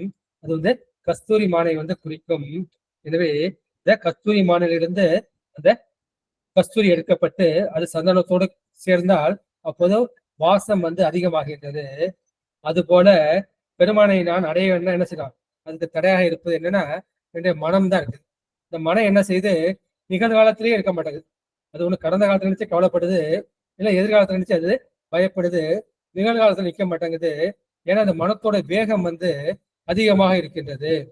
நம்ம விழிப்பு நிலையில இருக்குன்னா அந்த விழிப்பு நிலையில வந்து என்ன செய்யுதுன்னா இந்த மனம் வந்து 14 இருந்து 40 சைக்கிள்ஸ் பர் செகண்ட்ங்கிற முறையில வந்து சுத்திக்கிட்டு இருக்கு. நம்ம தியானம் செஞ்சோம்னா அப்ப வந்து அதை பீட்டா ஸ்டேஜ் சொல்றோம். இப்ப ஆல்பா ஸ்டேஜுக்கு வந்து வரும். அந்த ஆல்பா ஸ்டேஜ் வரப்ப அப்ப 7ல இருந்து 13 சுத்தி வந்து சுத்திக்கிட்டு இருக்கும். அப்ப நம்ம வந்து தியானம் செய்வது, யோகம் செய்வது, பூஜை செஞ்சோம்னா மனசு ஒரு அமைதி நிலைக்கு போகுது இல்லையா? அதான் வந்து ஆல்பா ஸ்டேஜ். அதுக்கப்புறம் நம்ம தியானத்துக்கு போனோம் அப்படின்னா என்ன செய்யும்? அது தீட்டா ஸ்டேஜுங்கிற வரும். தீட்டா ஸ்டேஜ்னா அது 3 to 7 நிலைக்கு வரும். அதுக்கப்புறம் நல்லா அது தியானம் சமாதிக்கு போனோம்னா அது என்ன செய்யும்? டெல்டா ஸ்டேஜுக்கு வந்து வரும். டெல்டானா வந்து 1 to 3, 1லிருந்து 3 சைக்கிள்ஸ் பர் செகண்ட். அந்த மன வேகம் வந்து குறைந்து கொண்டே வர வேண்டும். அந்த மன வேகம் குறையும் போதுதான் பெருமான் வந்து நமக்கு வந்து வெளிப்படுவார். இது மனத்தை பற்றிய உண்மையை சொல்லி அந்த மன வேகத்தை குறைத்து பெருமானை அடையக்கூடிய அந்த வழி. இதுதான் நம்முடைய மாணிக்கவாசகர் சொல்வார், வேகம் கெடுத்தாண்ட வேந்த அடி வெல்க. என்ன செய்யணும்? உடல் வேகத்தை வந்து குறைக்க வேண்டும், மன வேகத்தை வந்து குறைக்க வேண்டும், உயிர் வேகத்தை வந்து குறைக்கணும். இதுதான் நம்முடைய இவர் சொல்லுவார், ஞான சம்பந்தர் சொல்லுவார். நம்முடைய தர்மபுரம் ஞான சம்பந்தர் அவர் என்ன சொல்றா, பரபரக்க வேண்டாம் பலகாலம் சொன்னேன். மனசு என்ன பரபரனே ஓடிக்கிட்டு இருக்கு. அந்த காலத்துல பிள்ளைய வளர்ப்பாங்கன்னா என்ன சொல்ப்பா, மொல்லமா போப்பா, மொல்லமா வாப்பா, பையவே போப்பான்னு அந்த மாதிரி சொல்லி வைப்பாங்க. மெதுவா எழுந்திருப்பா, மெதுவா நடப்பான்னுட்டு. அப்ப வேகமா போ, வேகமா நட, வேகமா படி, வேகமா வேலைக்கு போ, அப்படி மாதிரி இப்போ பிள்ளைங்களே நம்ம வேகப்படுத்துறோம். ஏன்னா உலகம் வந்து ரொம்ப வேகமா போயிட்டு இருக்கு. அதுல வந்து பொருள் ஈட்ட வேண்டும், அந்த வேகமா போக வேண்டியிருக்கு. அருள் ஈட்ட என்ன செய்யணும்னா அந்த வேகத்தை வந்து குறைக்க வேண்டும். அருளுக்கு போனா வேகத்தை குறைக்க வேண்டும். பொருள் ஈட்டணும்னா நம்ம வந்து வேகத்தை வந்து கூட்ட வேண்டும். நம்ம வேண்டிய அளவுக்கு பொருள் ஈட்டியாச்சு. நம்ம எல்லாம் 50 வயசு 60 வயசுல கடந்துட்டோம். இனிமே அருளை தான் நம்ம ஈட்டணும். அப்போ நம்ம வேகத்தை வந்து குறைக்க வேண்டும். எனவே என்ன செய்யணும்? அப்பொழுது குறைத்தால், வேகத்தை குறைத்தால் பெருமான் வந்து நம்மிடம் வெளிப்பட்டு நிற்பான். அப்போது நமக்கு வந்து அந்த சிவமனம் வந்து கமலம். எப்படி அந்த சந்தனத்தோடு கஸ்தூரியை கலந்தால் மனம் கமல்கின்றதோ அப்போது பெருமான் வந்து நமக்குள் வந்து அந்த சிவமனம் கமல நிற்பான். அந்த சிவமனத்தை நாம் அடைவதற்கு என்ன செய்யணும்? பெருமானுடைய அந்த 1000 திருநாமங்களை சொல்லி பெருமானை நாம் வந்து அர்ச்சிக்க வேண்டும், போற்றி துதிக்க வேண்டும். எனவே இந்த சிவமனத்தை அடைவதற்காக பெருமான் வந்து 1000 திருநாமங்களை நமக்கு உபாயமாக உதவினார். எனவே நாம் என்ன செய்ய வேண்டும்? பெருமானின் அந்த 1000 திருநாமங்களை நாம் நடக்கும் போதும் சரி, இருக்கும் போதும் சரி, படுக்கும் போதும் சரி, எப்பொழுதும் வந்து நாம் சொல்லிக்கொண்டே இருக்க வேண்டும். மந்திரத்துக்கு வந்து நியம நிஷ்டை உண்டு, ஆனா நாமம் சொல்வதற்கு வந்து நியம நிஷ்டை வந்து கிடையாது. அதுக்கு சிவநாமத்துக்கு நியம நிஷ்டை வந்து எதுவும் கிடையாது. இதை நின்றும் நடந்தும் இருந்தும் கிடந்தும் எப்பொழுது வேண்டும் என்னால் சொல்லலாம். அதுக்கு தீட்டு கிடையாது, அசுசம் கிடையாது, அசுத்தி வந்து எதுவும் கிடையாது. இந்த கருத்தை சொல்லிவிட்டு அடுத்த பாடத்தில் சொல்லலாம். ஆற்றுகிலாவளி ஆகும் இறைவனை போற்றுமின் போற்றி, புகழ்மின் புகழ்திடில் மேற்றிசைக்கும் கிழக்கும் திசையட்டோடு மாற்றுவன் அப்படி ஆட்டவும் ஆமி. ஏன் வந்து இறைவனை புகழ வேண்டும்? போன பாட்டுல வந்து இறைவனை வந்து 1000 திருநாமங்களால் போற்றி புகழுங்கள் என்று சொன்னார் இல்லையா? ஏன் வந்து அந்த மாதிரி போற்றி புகழ வேண்டும் என்றால், மாற்றுவன் அப்படி ஆட்டவும் ஆமி. அந்த மாதிரி இறைவனை நீங்கள் புகழ்ந்தால் உங்களுடைய விதியை வந்து மாற்றுவான், உங்களுக்கு வந்து முற்றறிவும் கிடைக்கும் என்ற கருத்தை வந்து இந்த பாட்டுல சொல்லுகின்றார். ஆற்றுகிலா வழி, இந்த வழி வந்து இந்த வழி அல்லது நெறி அது ஆற்றுகிலா வழி. ஆற்றுகள்னா ஆற்ற முடியாத, பிறர் யாரும் சாதிக்க முடியாத வழி. அந்த வழி என்ன வழி அப்படின்னா வந்து அதான் வந்து சிவோகம் பாவனை. சிவன் வந்து என்னுடைய அகத்தில் இருக்கின்றான். சிவோகம் சிவோகம் சிவோகம் என்று வாயால் சொல்லுவது ஒரு முறை. இன்னொன்னு வந்து என்ன, சிவோடு மூச்சு இருக்கு. சிவோடு மூச்சு இழுத்துட்டு ஹம்முன்னு வந்து மூச்சு வரும். சிவோடு மூச்சு இழுத்துட்டு ஹம்முன்னு மூச்சு வரும். சிவோன்னு மூலாதாரத்திலேருந்து மூச்சு இழுத்து இங்க சகசிரத்துக்கு போனோம். மூச்சு விடும்போது சகசிரத்தை ஹம்முன்னு சொல்லிட்டு இங்க மூலாதாரத்துக்கு போகணும். அந்த மாதிரி போனோம்னா நம்ம ஒரு நாளைக்கு 21,600 மூச்சு வரும். அப்படின்னா 21,600 மூச்சுலையும் அந்த சிவநாமம் வந்து போய்கொண்டே இருக்கும். அதை வந்து சிவோகம் பாவனை என்று சொல்வார்கள். அதை வந்து யோகிகள் தான் செய்ய முடியும். இந்த சரியை கிரியை கடந்து யோகத்துக்கு செல்கிறார்களா, அதான் வந்து சிவோகம் பாவனை. அது வந்து ஆற்றுகிலா வழி, மற்றவர்களால் சாதாரணமாக கடைபிடிக்க முடியாத வழி. எனவே மற்றவர்களால் கடைபிடிக்க முடியாத அந்த சிவோகம் பாவனாகிய அந்த வழியால் இறைவனை போற்றுமீன். இறைவனை வந்து போற்றுங்கள், போற்றி புகழ்மீன். நீங்க போற்றி மறுபடி புகழவும் வேண்டும். புகழ்ந்திட்டால் அந்த மேற்றிசைக்கும் கிழக்கும் திசை எட்டோடு மாற்றுவன் அப்படி ஆட்டவும் ஆமி. இந்த கிழக்கு திசை முதலான அந்த 8 திசைகளையும் ஆட்டி படைப்பவன் அந்த பெருமான் தான். அப்பேற்பட்ட பெருமான் தான் உங்களை ஆட்டுகின்றான், நீங்கள் ஆடுகின்றீர்கள். ஆட்டுவித்தால் யாரொருவர் ஆடாதாரே, அடக்குவித்தால் யாரொருவர் அடங்காதாரே, பாட்டுவித்தால் யாரொருவர் பாடாதாரே, பணிவித்தால் யாரொருவர் பாடாதாரே, காட்டுவித்தால் யாரொருவர் காணாதாரே, காண்பார் யார் கண்ணுதலாய் காட்டாக்காளே. அப்பொழுது பெருமான் தான் நம்மை இயக்கி கொண்டிருக்கின்றான். நான் பேசுகின்றேன் என்று நான் நினைத்தால் தவறு. பெருமான் என்னை பேச வைக்கின்றான். தான் நாயேனை தன்னடிகள் பாடுவித்த நாயகனை என்று மாணிக்க சொல். நான் பாடலையா, பெருமான் என்னை பாட வைத்தான், நான் வந்து பாடுகின்றேன் என்று மாணிக்க சொல்லுவார். அதே மாதிரி இளம்பயம் கூட்டத்துல வந்து ஞானசம்பந்தர் எனதுரை தனதுரையாக, நான் வந்து பேசுறேன்னு நினைக்காதீங்க, நான் பாடுறேன்னு நினைக்காதீங்க, பெருமான் தான் எனதுரை தனதுரையாக பெருமான் செய்கின்றான் என்று இளம்பயம் கூட்டத்துல ஞான சம்பந்தர் பேசுவார். அப்போதுதான் பெருமான் தான் நம்மை செலுத்துகின்றான், பெருமான் தான் இந்த உடலை இயக்குகின்றான், பெருமான் தான் இந்த உயிரை இயக்குகின்றான், பெருமான் தான் இந்த வாயை வந்து இயக்குகின்றான், பெருமான் தான் இந்த காதை இயக்குகின்றான் என்பதை நீங்கள் அனுபவபூர்வமாக உணர்வீர்கள். அந்த அனுபவபூர்வமாக உணர்வதற்கு ஒரு எளிய வழி சிவோகம் பாவனை. அதை சிவோகம் என்று நீங்கள் சரியை கிரையில் சொல்லலாம். யோகத்தில் வந்து மூச்சோடு சேர்ந்து சிவோ என்று இழுத்து ஹம் என்று விட வேண்டும். உள்மூச்சு சிவோ, வெளிமூச்சு ஹம், சிவோகம் என்று வரும். எனவே அந்த சிவோகம் பாவனையில் நிற்பவருக்கு பெருமான் என்ன செய்வார், அவன் வந்து அருள் செய்வான். அந்த சிவோகம் பாவனை செய்தால் நம்முடைய அறிவு எப்படிப்பட்டது, அது வந்து ஏகதேச அறிவு. ஏகதேசனா ஒரு பகுதியை மட்டும் அறியக்கூடியது. சிற்றறிவு சிறிய அறிவு, அது சுற்றறிவு சுட்டி காட்டக்கூடிய அறிவு, விட்டு விட்டு அறியக்கூடிய அறிவு. ஆனா பெருமானுடைய அறிவு எப்படிப்பட்டது, அது வந்து முற்றறிவு. எல்லாவற்றையும் ஒரு சேர ஒருங்கே ஒரே நேரத்தில் அறியக்கூடிய அறிவு. நான் என்ன நினைக்கிறேன், பிரேமமா என்ன நினைக்கிறாங்க, ஒருத்தவங்க என்ன நினைக்கிறாங்க, மணி 11 ஆயிடுச்சு, டாக்டர் எப்ப முடிப்பாரு அப்படின்னு சில பேர் நினைக்கக்கூடிய, அது எல்லாவற்றையும் பெருமான் வந்து நினைப்பான். அப்போது என்ன செய்கின்றார், அந்த ஏகதேச அறிவு நீங்கி பெருமான் என்ன செய்வான், தனக்கு அந்த முற்றுணர்வை வந்து கொடுப்பான். இதுதான் இயக்கிமார் 60 நாள் வரை என் குணம் செய்த ஈசனே. இப்படி யார் அவனை வழிபட்டாலும் சரி, அந்த பெருமான் என்ன செய்வார், அவனுக்கு தன்னுடைய என் குணத்தை வந்து அந்த அடியர்களுக்கு கொடுப்பார்.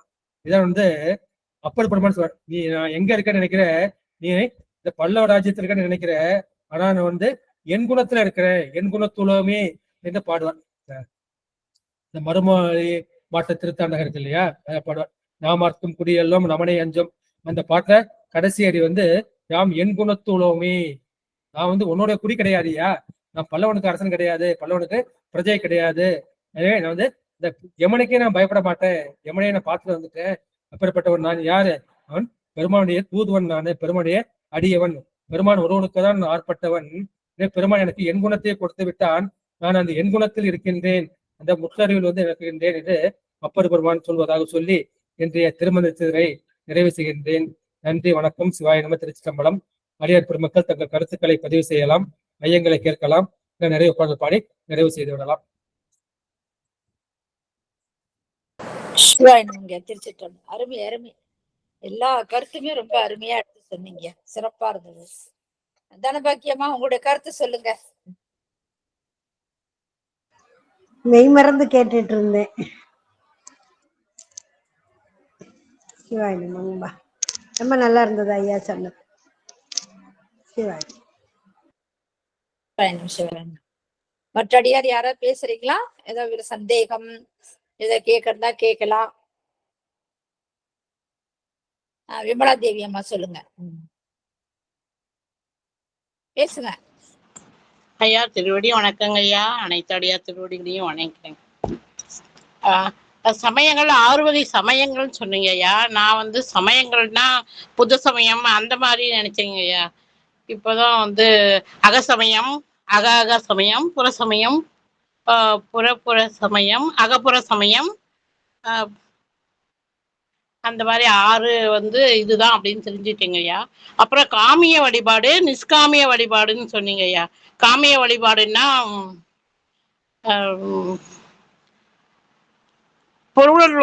பொருள்கள் வேண்டி செய்யறது வந்து காமிய வழிபாடு. இறைவனை வழிபடுவது நிஷ்காமிய வழிபாடுன்னு சொன்னீங்க ஐயா. அது வந்து புதுசா நல்லா இருந்ததுங்க கேட்கறதுக்கு. அப்புறம் சிவோகம், அதுக்கு சிவான்னு உள்மூச்சு, ஹம்மனு விடுறது வெளிமூச்சு அப்படின்னு சொன்னீங்க. எல்லா கருத்துமே ரொம்ப நல்லா இருந்ததுங்க ஐயா. நன்றி ஐயா. மற்ற அடியார் யார பேச விருப்பம் இருக்கிறீங்களா? கலைவாணி அம்மா சொல்லுங்க. ஐயா திருவடி வணக்கம் ஐயா. நீங்க முற்றோதல் பண்ணும்போது ஒரு விஷயம் சொல்றீங்க, உண்மைதான் ஐயா. அதாவது வீட்டுல பிரார்த்தனை பண்ணிட்டு தான் வருவேன். அதாவது என்ன பிரார்த்தனை பண்ணி பிழை இல்லாம படிக்கணும் அப்படின்னு தான் வரும். ஆனா என்னை விட ஒருத்தர் அதிகமா படிச்சிட்டாங்கன்னா மனசு வந்து சிவன் கிட்ட போகாம இன்னும் நல்லா படிக்கணும் அப்படின்னு தான் உண்மை. அது ஒத்துக்கிறேன் ஐயா நானு. அப்புறம் நீங்க நிறைய சொன்னீங்க, ஆனாலும் உங்களுக்கு விளக்கம் கொடுக்குற அளவுக்கு எனக்கு இல்லை. ஆனா மனசு ரொம்ப நல்லா புரிஞ்சுக்குது. அப்புறம் சிவனை நினைச்சு எந்த நேரமும் நினைச்சிட்டே இருக்கணும். அதாவது இந்த நேரம் தான் இல்லை, அந்த நமச்சிவாயன்னு சொல்றது இதுக்கு ஒரு தடையும் இல்லை, எந்த நேரமும் நீங்க சொல்லலாம் அப்படின்னு சொன்னீங்க. அது ஒண்ணு புரிஞ்சுக்கிட்டேன், நிறைய புரிஞ்சுக்கிட்டேயா. ஆனா உங்களுக்கு விளக்கம் கொடுக்கல. ஆனா முற்றோதல் பண்ணும்போது உண்மையை வீட்டுல இப்போ சாமி படத்தை நின்றுன்னு பிழை இல்லாம படிக்கணும் ஐயா அப்படின்னு தான் பிரார்த்தனை பண்ணிட்டு வருவேன். ஆனா கொஞ்சம் அதிகமா போயினா ஒருத்தர் பாடும்போதே குறை சவுண்ட அப்படின்வாங்க. நான் கொஞ்சம் சத்தமா தான் படிப்பேன், அது குறையிடுவாங்க. அந்த நேரத்துல கொஞ்சம் மனசு மாறிடும். உண்மைதான் ஐயா, நீங்க சொல்றது ரொம்ப அருமை ஐயா, ரொம்ப சிறப்பா இருக்குங்க ஐயா. நன்றிங்க ஐயா. திருவடி வணக்கம் ஐயா. அம்மா திருவடி வணக்கம். பிரேம அம்மா திருவடி வணக்கம். புனிசியம்மா பேசு. திருவடி வணக்கம் ஐயா. நிறைய கருத்து, அதாவது நிறைய வந்து இந்த பாடலாம் சொன்னீங்க. திருவாசகம், சுந்தர தேவாரம் எல்லாத்தையும் ஒரு எடுத்துக்காட்டு சொன்னீங்க. அதாவது தெரியாத பிள்ளைங்களுக்கு வழி போகணும் அப்படியே சொல்லி இந்த வழி தான் போகணும்னு சொல்லி விட்டுறாத, இந்த பக்கம் போய் அங்கே கோயில் வரும், அது பக்கம் திரும்பி அப்படி போகணும்னு வழிகாட்டுற மாதிரி காட்டும் உபகரணத்தினால நல்ல எங்களுக்கு வழிகாட்டி நல்ல ஒரு அதுவாக கொண்டு சேர்க்குறீங்க ஐயா. இப்போ திருமந்திரத்தில் வந்து இவ்வளோ சிறப்பாக சொல்லி நான் கேட்கலங்க ஐயா. ஒவ்வொரு பாடலுக்கும் யாருக்குமே விளக்கம் சொல்லலைங்க ஐயா. ஒரு அதிகாரத்தில் ஒரு 4 பாட்டு 5 பாட்டு தான் எடுத்து மொத்தமாக சொல்லுவாங்க, அடுத்த அதிகாரத்தில் சொல்லுவாங்க. 2 வருஷமாக அப்படி தான் நான் படித்தேன். இன்றைக்கி நீங்கள் எடுக்கிற பாடம் ரொம்ப ரொம்ப நல்லா இருக்குது, ரொம்ப அருமையாக இருக்குதுங்க ஐயா. ஒன்று நல்லா ஒவ்வொரு வார்த்தைக்கும் ஒரு விளக்கம், ஒரு வரிக்கும் ஒரு விளக்கம் சொல்கிறீங்க ஐயா. ரொம்ப ரொம்ப சிறப்பாக இருக்குது. எதை மனசில் ஏற்றுக்கிறது, எதை வெளியே விடுறதுன்னே தெரிய மாட்டேன்னுது. அவ்வளோ இதுவாக நிறையா சொல்கிறீங்க. எதுவோ பெருமான் எதை எங்கள் சிற்றறி குணத்துறாரோ அதை வரைக்கும் உள்வாங்கி உங்களுக்கு சொல்கிறேங்க ஐயா. 27வது பாட்டுலேருந்து 28லேருந்து சொன்னீங்க. இன்னைக்கு 3 தேவர்களை வந்து ஆணவத்தால் வழிபட்டாங்க. அதனால அவர்களுக்கு பெருமான் அருள் கொடுக்கல. அடியார்கள் அன்போடு வழிபடுவதால் அவன் அருள் செய்வார் அப்படின்னு சொன்னீங்க. அடியார்கள் தான் அன்போடு செய்யறவங்க. அடியார்களுக்கும் அந்த ஆணவம் வந்துட்டுனா பெருமாள் கண்ணில் ஆட மாட்டாரு அப்படின்ற அந்த உதவி சொன்னீங்க ஐயா. அடுத்து வந்து 29வது இறைவனோடு ஒன்றாய் கலத்திருத்தல். அதாவது இறைவன் வந்து நம்மளோட ஒன்றாய் உடனாய் வேறாய் இருக்கிறாருன்னு சொன்னீங்க. அவர் எப்படியும் நாம் கூட ஒன்றா கலந்து இருக்கணும்.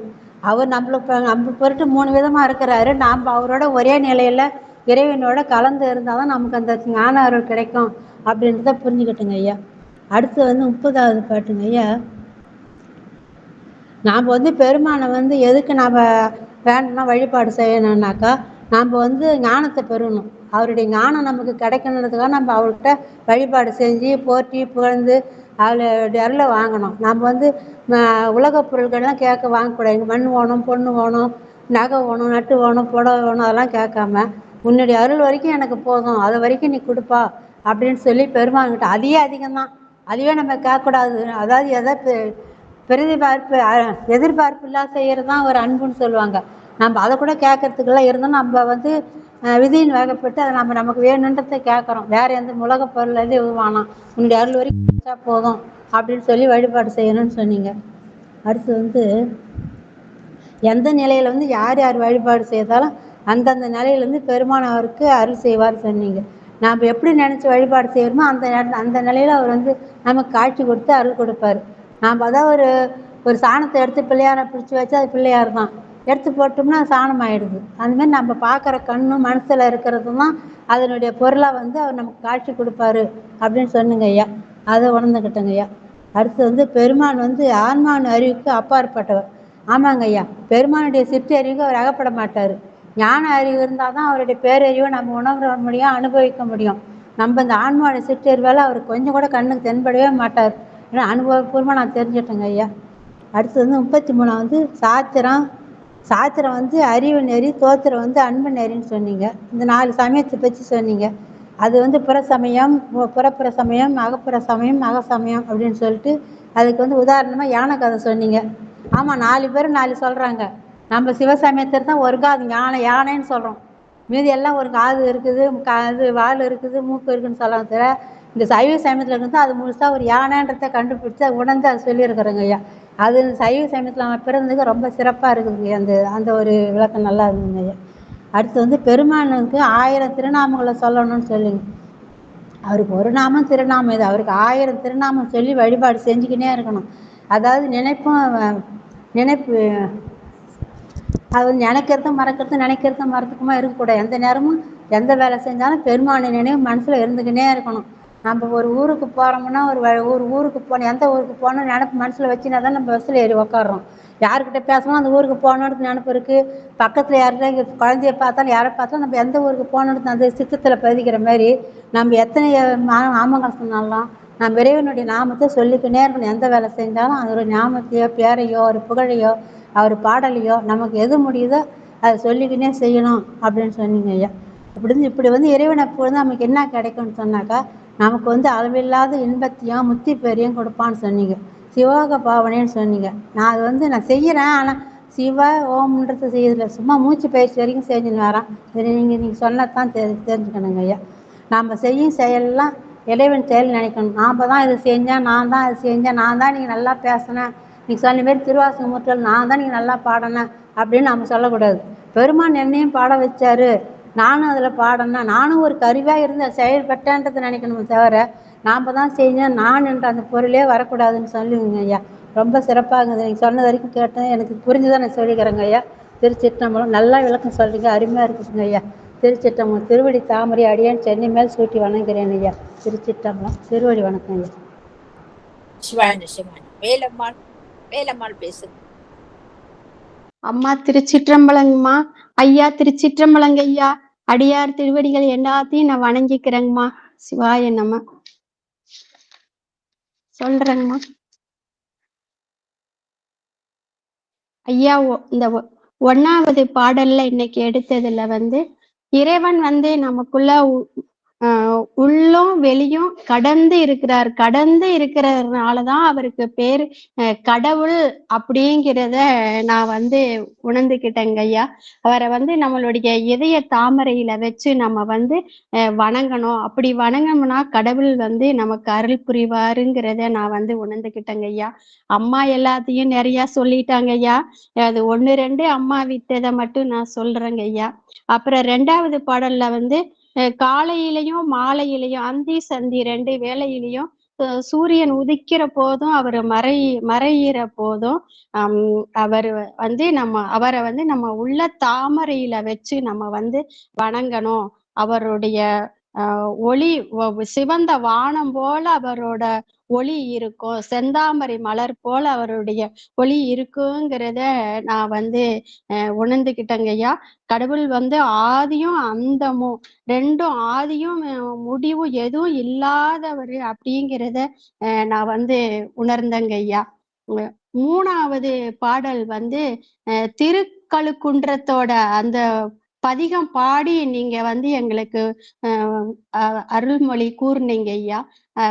பிரம்மா மற்ற தேவர்கள் எல்லாருமே வந்து தேவலோகத்துல அவங்க இருந்தாலும் சிவன் தான் அவங்கள வந்து செயல்படுத்துறாரு. அவங்க இல்லைன்னா அவங்க செயலற்றுத்தான் அவங்க இருப்பாங்க அப்படிங்கிறத நான் வந்து உணர்ந்தேங்க ஐயா. வழித்துணை நாதர் பத்தி நீங்க சொன்னீங்க.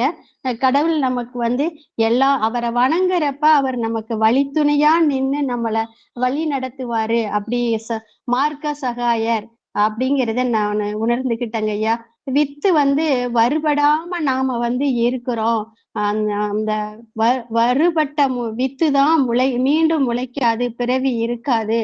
அது மாதிரி நம்ம வந்து பெருமானால வறுக்கப்படணும் அப்படிங்கிறத நான் வந்து உணர்ந்தேங்க ஐயா. சிவாய நம. அதுக்கப்புறம் இருங்க ஒரே நிமிஷம். 4வது பாடல் வந்து அந்த மனத்தை வந்து நம்ம சுவாமி காலநில்லாய் அடியேற்கு உறவானார் அப்படிங்கிற அந்த பொருள் அந்த இதுல வந்து பெருமான் தான் நமக்கு எல்லா உறவும். அவரை தவிர நமக்கு வந்து யாருமே உறவு இல்லை. மெய்யடியார்களுக்கு பெருமான் நமக்கு பக்கத்திலேயே இருந்து நம்மளை வந்து பாதுகாப்பாரு. அந்த பொண்ணை வந்து உரசி பார்க்கிற அந்த ஆணி போல பொண்ணை உரசி பார்க்கிற ஆணி போல பகவான் வந்து நமக்கு இருக்கிறாரு அப்படிங்கிறத நான் வந்து தசகாரியங்கள் பத்தி நீங்க கூறுனீங்க ஐயா. அதுல நான் வந்து தெரிஞ்சுக்கிட்டேன். 5 கருவிகளை கொண்டியும் தான் நம்ம வந்து இறைவனை வந்து உணரணும் அப்படிங்கிறதையும் நான் வந்து புரிஞ்சுக்கிட்டேங்க ஐயா. சிவாயம். அதுக்கப்புறம் 5வது பாடல் வந்து நம்ம வந்து தயக்கம் இல்லாம பெருமானை வந்து சென்று அடையிறதுக்கு நமக்கு வந்து உத்வேகம் நமக்கு வந்து வரணும். அதுல வந்து தாயுமான சுவாமிகள் பத்தியும் நீங்க சொன்னீங்க ஐயா.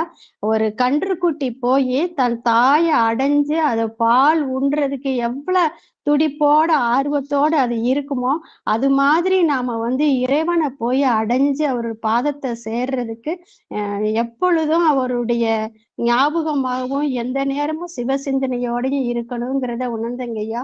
அப்புறம் அருள் மலையும் ஞானத்தையும் வந்து பகவான் நமக்கு கொடுக்கணும் அப்படிங்கிறத நம்ம தெரிஞ்சுக்கிட்டங்க ஐயா. சிவாயம்.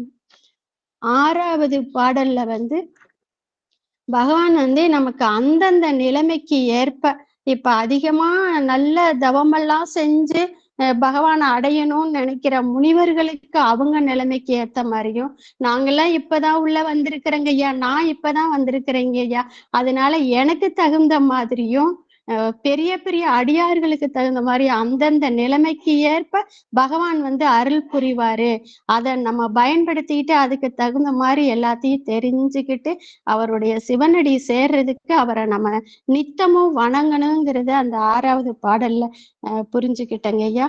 அப்புறம் 7வது பாடல்ல தேவர் பிரான் அப்படிங்கிறது கடவுள் வந்து நமக்கு எல்லா இடத்துலயும் நமக்கு தலைவரா இருந்து நம்மளை வந்து வியாபகமாகவும் வியாபியமாகவும் இருந்து நம்மளை வழி நடத்துவாருங்கிறத நான் வந்து புரிஞ்சுக்கிட்டேங்க. 8வது பாடல் அம்மாவும் சொன்னாங்க. அதுக்கு வந்து குருடர்களும் யானையுங்கிற கதை வந்து நம்ம முன்னாடியே நான் சின்ன பிள்ளையில படிச்சிருக்கிறேங்க ஐயா.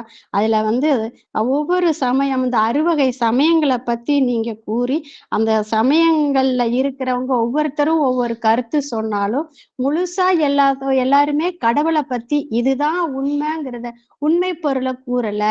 நம்மளுடைய சிவ சமயம் மட்டும்தான் நமக்கு வந்து பெருமான் ஒருவர் தான், அவரு தான் நம்மளை வந்து எல்லா அஞ்ஞானத்தையும் நீக்கி நமக்கு வந்து கடவுளோட தன்மையை கொடுத்து நம்மளை அவரோட இணைச்சுக்குவாருங்கிறத அந்த இதை வந்து நான் 8வது பாடல்ல புரிஞ்சுக்கிட்டேங்க ஐயா. சிவாய நம. பல சமயங்கள் இருக்கக்கூடாது, பெருமான் ஒருத்தர் தான், அந்த சமயத்தை மட்டும்தான் நம்ம பின்பற்றணுங்கிறத நான் வந்து புரிஞ்சுக்கிட்டேங்க ஐயா. 9வது பாடல்ல வந்து அந்த பொருள் தேடும் வேகத்தை குறைச்சு அருள் தேடுற வேகத்தை நாம வந்து அதிகரிச்சுக்கணும் அப்படிங்கிறத நான் வந்து உணர்ந்துக்கிட்டேங்க ஐயா. அப்புறம் வந்துட்டு 10வது பாடல்ல வந்து சிவோகம் பாவனை அந்த இதை பத்தி நீங்க சொன்னீங்க ஐயா. பெருமான் நம்மளை வந்து ஆட்டி வைக்கிறாரு, நாம அவருடைய கருவிகளா நாம இருக்கிறோம். அவருடைய விருப்பத்துக்கேற்ப நம்ம வந்து நடந்து நம்ம சிவனருள நாம தேடிக்கணும் அப்படிங்கிறத நான் வந்து உணர்ந்துங்க ஐயா. சிவோ அப்படிங்கிறது உள்ள வந்து காற்றை வந்து உள்நோக்கி இழுக்கணும், கம் அப்படிங்கிறப்ப நம்ம வந்து வெளியே விடணும் அப்படிங்கிறத உணர்ந்தங்க ஐயா. 8 திசைகளுக்கும் மேலாகையும் சிவன் இருக்கிறாரு, அவர் தான் நம்மள ஆட்கொண்டு நம்மள ஆட்டுவிக்கிறாரு.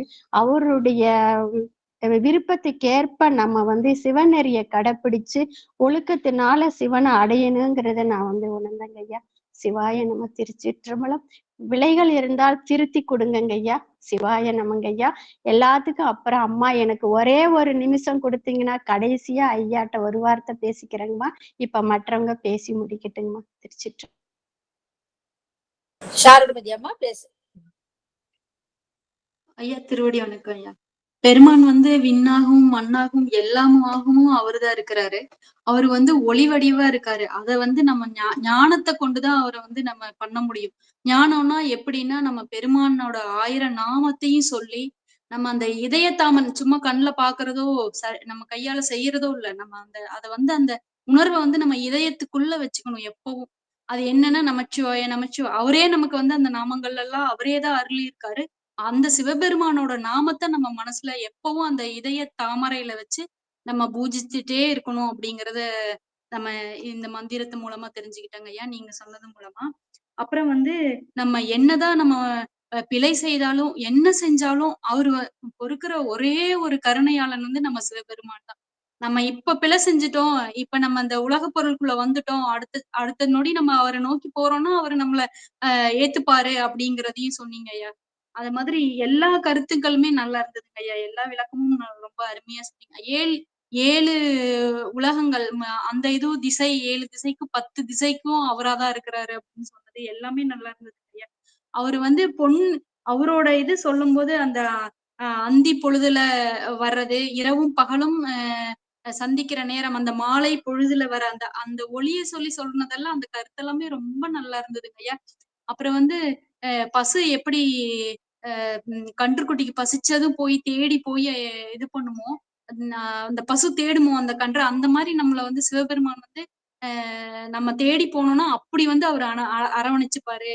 அம்மா வந்து இந்த உலக பொருள்லாம் வேண்டாம் அப்படின்னு சொல்லி தூக்கி போட்டுட்டு நம்மள எப்படி அரவணைச்சுப்பாங்க, கண்ணை தொடச்சு அழுகாதமா அப்படின்னு சொல்லி அரவணைச்சுப்பாங்களோ அதே மாதிரி நமக்காக அந்த சிவபெருமான் காத்துட்டு இருக்காரு.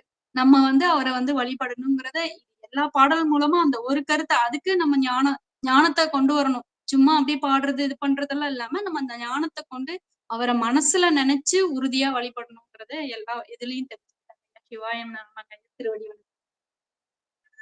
சிறப்பு சிறப்பு. எல்லா அடியாரும் ரொம்ப சிறப்பா சொல்லிட்டாங்கய்யா. எல்லா கருத்தையும் எல்லா அடியார்களும் நல்லா அழகாக கொண்டுன்னு போயிட்டாங்க. ரொம்ப நல்லா இருந்ததுயா. இன்றைய வகுப்பு அமர்வு வந்து ரொம்ப சிறப்பா இருந்தது. உண்மையா நம்ம அது மாதிரி இதெல்லாம் கடைப்பிடிக்கணுங்க. நம்ம அப்படியே இருக்கக்கூடாது. நம்ம எப்படி நம்ம ஆன்மா வந்து எப்படி தொடர்ந்து இறைவனே பிடிச்சிட்டு இருக்கணும். அது வந்து என்னன்னா சந்தியா காலமும் அந்தியா காலத்து 2 காலமும் நம்ம பெருமான வழிபட்டு கொண்டே இருக்கணும். அது என்ன உள்ளத்துல இதயத்தாமர்ல 5 எழுத்து சொல்லிக்கிட்டே இருக்கணும். அப்படி இல்லாம நம்ம சொல்லிக்கிட்டே இருந்தா பெருமான் நமக்கு அருள் புரிவாரு. உற்றார் யாரோட உயிர் கொண்டு போகும் பொழுதுன்ற மாதிரி நமக்கு யாரும் துணையா வரக்கூடியதே கிடையாது. பெருமான் ஒருத்தவர் தான் எக்காலத்துக்கும் துணையா இருக்கக்கூடிய இந்த இந்த கால நிகழ்காலம் நம்ம எல்லாம் என்ன பண்ணுவோம், எல்லா காலத்திலும் பெருமான் தான் நம்ம கூடவே வரக்கூடிய பெருமான் அவர் ஒருத்தவர் தான் என்ற அந்த நிலையை நம்ம புரிஞ்சுக்கணும். அது மட்டும் இல்லாம நம்ம எப்ப பெருமான் அந்த கன்று பசு சொன்னீங்க இல்லையா, அந்த மாதிரி நம்ம என்ன பண்ணுவோம், பெருமான் நம்மளை கூட்டுக்கிட்டே இருக்காரு. நமக்கு எப்படி ஒரு பக்குவ நிலைக்கு ஏற்ப நம்ம அவரோட போய் அந்த நிலையில போய் அடையணும் அப்படின்ட்டு ஒவ்வொரு பாடலையும் சிறப்பா எடுத்து சொன்னீங்கயா. இந்த மாதிரி என்னது அந்த 5 பொறிகளா நம்ம என்ன பண்ணுவோம், மனம் தடுமாறிட்டே இருப்போம். அப்ப என்ன நமக்கு வழித்துணையநாதரா வந்து நமக்கு அருள் புரிவாரு அப்படின்னு சொல்லி செய்வார். மழை பொழியுதான், வானத்திலிருந்து மழை பெய்யும் தான், ஆனா நமக்கு ஒரு அருள் மழையை கொடுக்குறான் பெருமான். அந்த அருள் மழையா கொடுத்து நம்ம எல்லாம் தாய் போல நமக்கு ஊட்டக்கூடிய பெருமான். அதை நினைத்து நம்ம அந்த வழிபாடு செய்யணும். அவனுக்கு ஒரு நாமம் 2 நாமங்கள் 1000 நாமங்கள் இருக்கு. அவனை எப்படிலாம் வழிபாடு பண்ணணும் அப்படின்னா, அவன் வந்து நம்ம நம்ம பக்குவத்துக்கு ஏற்ப வந்து வெளிப்படுவான்னு சொல்லுவாங்க. ஒவ்வொரு உயிர் ஆன்மாக்களுக்கு தகுந்த மாதிரி அவன் வெளிப்படுவான். நமக்கு மனித சட்டத்தை நம்ம மண்ணில பிறந்தனா மண்ணில இருக்கிற மனிதர் மாதிரி உருவா வந்து வழிபாடு அருள் புரிவான். தேவர்களுக்கு வந்து அவங்களுக்கு தகுந்த மாதிரி தேவ கணங்களாக்க அவரு வந்து நினைப்பான். அப்புறம் அந்த சித்தர்கள் எப்படி அவங்க சித்தர்கள் போல வேடத்துல வந்து அவங்க அருள் புரியும். அது மாதிரி நமக்கு இருக்கக்கூடிய பெருமானை வந்து நமக்கு மனித சட்டத்தாகிய வந்து அருள் புரிவான். அப்படி இருக்கிற பெருமானை நம்ம நினைத்து 1000 அவருடைய ஒரு திசையிலயா இருக்கிற அண்ட லோகம் அண்ட சராசரில இருக்கக்கூடிய பெருமான், அவன் எல்லா இடங்களும் கடந்து நிற்கக்கூடிய 10 திசைகளில் இருக்கக்கூடிய பெருமான். அப்படியே அந்த பெருமானை நம்ம மனதாட நினைத்து அவர் வழிபாடு செய்த 1000 நாமங்கள் சொல்லி போற்றி நம்ம வழிபாடு செஞ்சா அவனுக்கு நமக்கு அருள் வழியே பொழிவான் அப்படின்ற இந்த எளிமையான அந்த நல்ல எளிமையா நான் சொல்லிட்டேன், ஆனா எல்லா அடியாரும் சொல்லிட்டாங்க. அருமையான கருத்து. அந்த 35 பாடலும் ரொம்ப அழகா எடுத்து கொடுத்தீங்க. அப்ப சொன்னீங்க, ஆனா எப்படி இந்த தேவார திருவாசம் படிங்க ஒவ்வொரு இடத்துலயும் நான் அனுபவிக்கிறது அதுதாங்கய்யா. நான் என் குரலுக்கு தான் பயங்கி எல்லாம் நம்ம கீழே வந்து இருக்கிற மாதிரி எல்லாம் பெரும்பாலும் எல்லா இடத்துலயும் நடக்கக்கூடியதாங்க. எல்லா அடியாருக்கும் வாய்ப்பே கிடைக்காது. எப்ப பாரு அந்த குரல் வளத்தாலதான் ஒவ்வொருத்தரும் குரல் கொடுத்துருப்போம் ஆண்டு. ஆனா நம்ம என்ன பண்ணோம், அதெல்லாம் நினைக்காம நம்ம பெருமானுக்கோசம் நம்ம வழிபாடு செய்கின்றோம். நமக்கு வந்து இதுதான் கொடுத்துருக்கான், இந்த நிலையிலே நம்ம அந்த வழிபாடு செய்வோம்ன்ற அந்த எண்ணம் நமக்கு வந்து வந்துகிட்டே இருக்கணுங்கய்யா. நம்ம அடுத்தவங்களை பார்த்து பொறாமப்படாம இந்த நல்ல எண்ணத்தோட நம்ம அப்படியே வாழ்ந்துட்டு இருக்கணும். இது உண்மையில ஒரு சிறப்பான ஒரு கருத்துங்கய்யா. ஏன்னா நிறைய இடத்துல பார்க்கல திருவாசம் படிக்குள்ள போட்டி, நான் பாடுறேன் நீ பாடுறேன்னு சொல்லி நிறைய இடத்துல போட்டி நடக்குது. இந்த போட்டி இல்லாம நாம அந்த பக்குவ நிலை இருக்கணும். நம்ம கொடுத்தா போடல, நம்ம ஏற்பாடு நம்மளோட கூட பின்பாட்டு பாடிட்டு போயிடுவோம் அப்படின்ற அந்த நிலையை அழகா உணர்த்துனீங்க. ரொம்ப சிறப்பா இருந்ததுங்க. எல்லாமே நல்ல கருத்து. இதுல வந்து நீங்க பாட்டுக்கு மேலோட்டமான கருத்து சொன்னாலும் உள்ளார்ந்த அர்த்தம் திருவாசகத்துல தேவாரம் அப்பர் சுவாமிகளுடைய சுந்தரமூர்த்தி சுவாமிகளுடைய பாடெல்லாம் எடுத்து அருமையான விளக்கம் எடுத்து கொடுத்தீங்க. ரொம்ப நல்லா இருந்ததுங்க. எல்லா பாடலுமே ரொம்ப சிறப்பா இருந்தது. நம்ம வாழ்த்து பாடல் பாடி முடிச்சுட்டு நம்ம நிறைவாக மற்ற அடியாருக்கு வாய்ப்பு கொடுக்கலாங்க. வான்முகில் வழாது பெய்க மலி வளம் சுரக்க மன்னன் போன்முறை அரசு செய்க குறைவிலாது உயிர்கள் வாழ்க நான்மறை அறங்கள் போங்க நல்தவும் வேள்வி மல்க மேன்மை கொள் சைவ நீதி விளங்குக உலகமெல்லாம் மேன்மை கொள் சைவ நீதி விளங்குக உலகமெல்லாம் ஆறிரு தடந்தோள் வாழ்க அருண்முகம் வாழ்க வெற்பை ஒரு செய் தனிவேல் வாழ்க கொக்குடம் வாழ்க செவ்வேல் ஏறிய மஞ்சை வாழ்க யானை தன் அணங்கு வாழ்க மாறிலா வள்ளி வாழ்க வாழ்க சீரடியார் எல்லாம் மாறிலா வள்ளி வாழ்க வாழ்க சீரடியார் எல்லாம் வாழ்க சீரடியார் எல்லாம். இதுவரை ஐயா வந்து 35 பாடல் விளக்கம் எடுத்து கொடுத்திருக்காரு. ரொம்ப அருமையான ஒரு விளக்கம். சொல்ல முடியாது.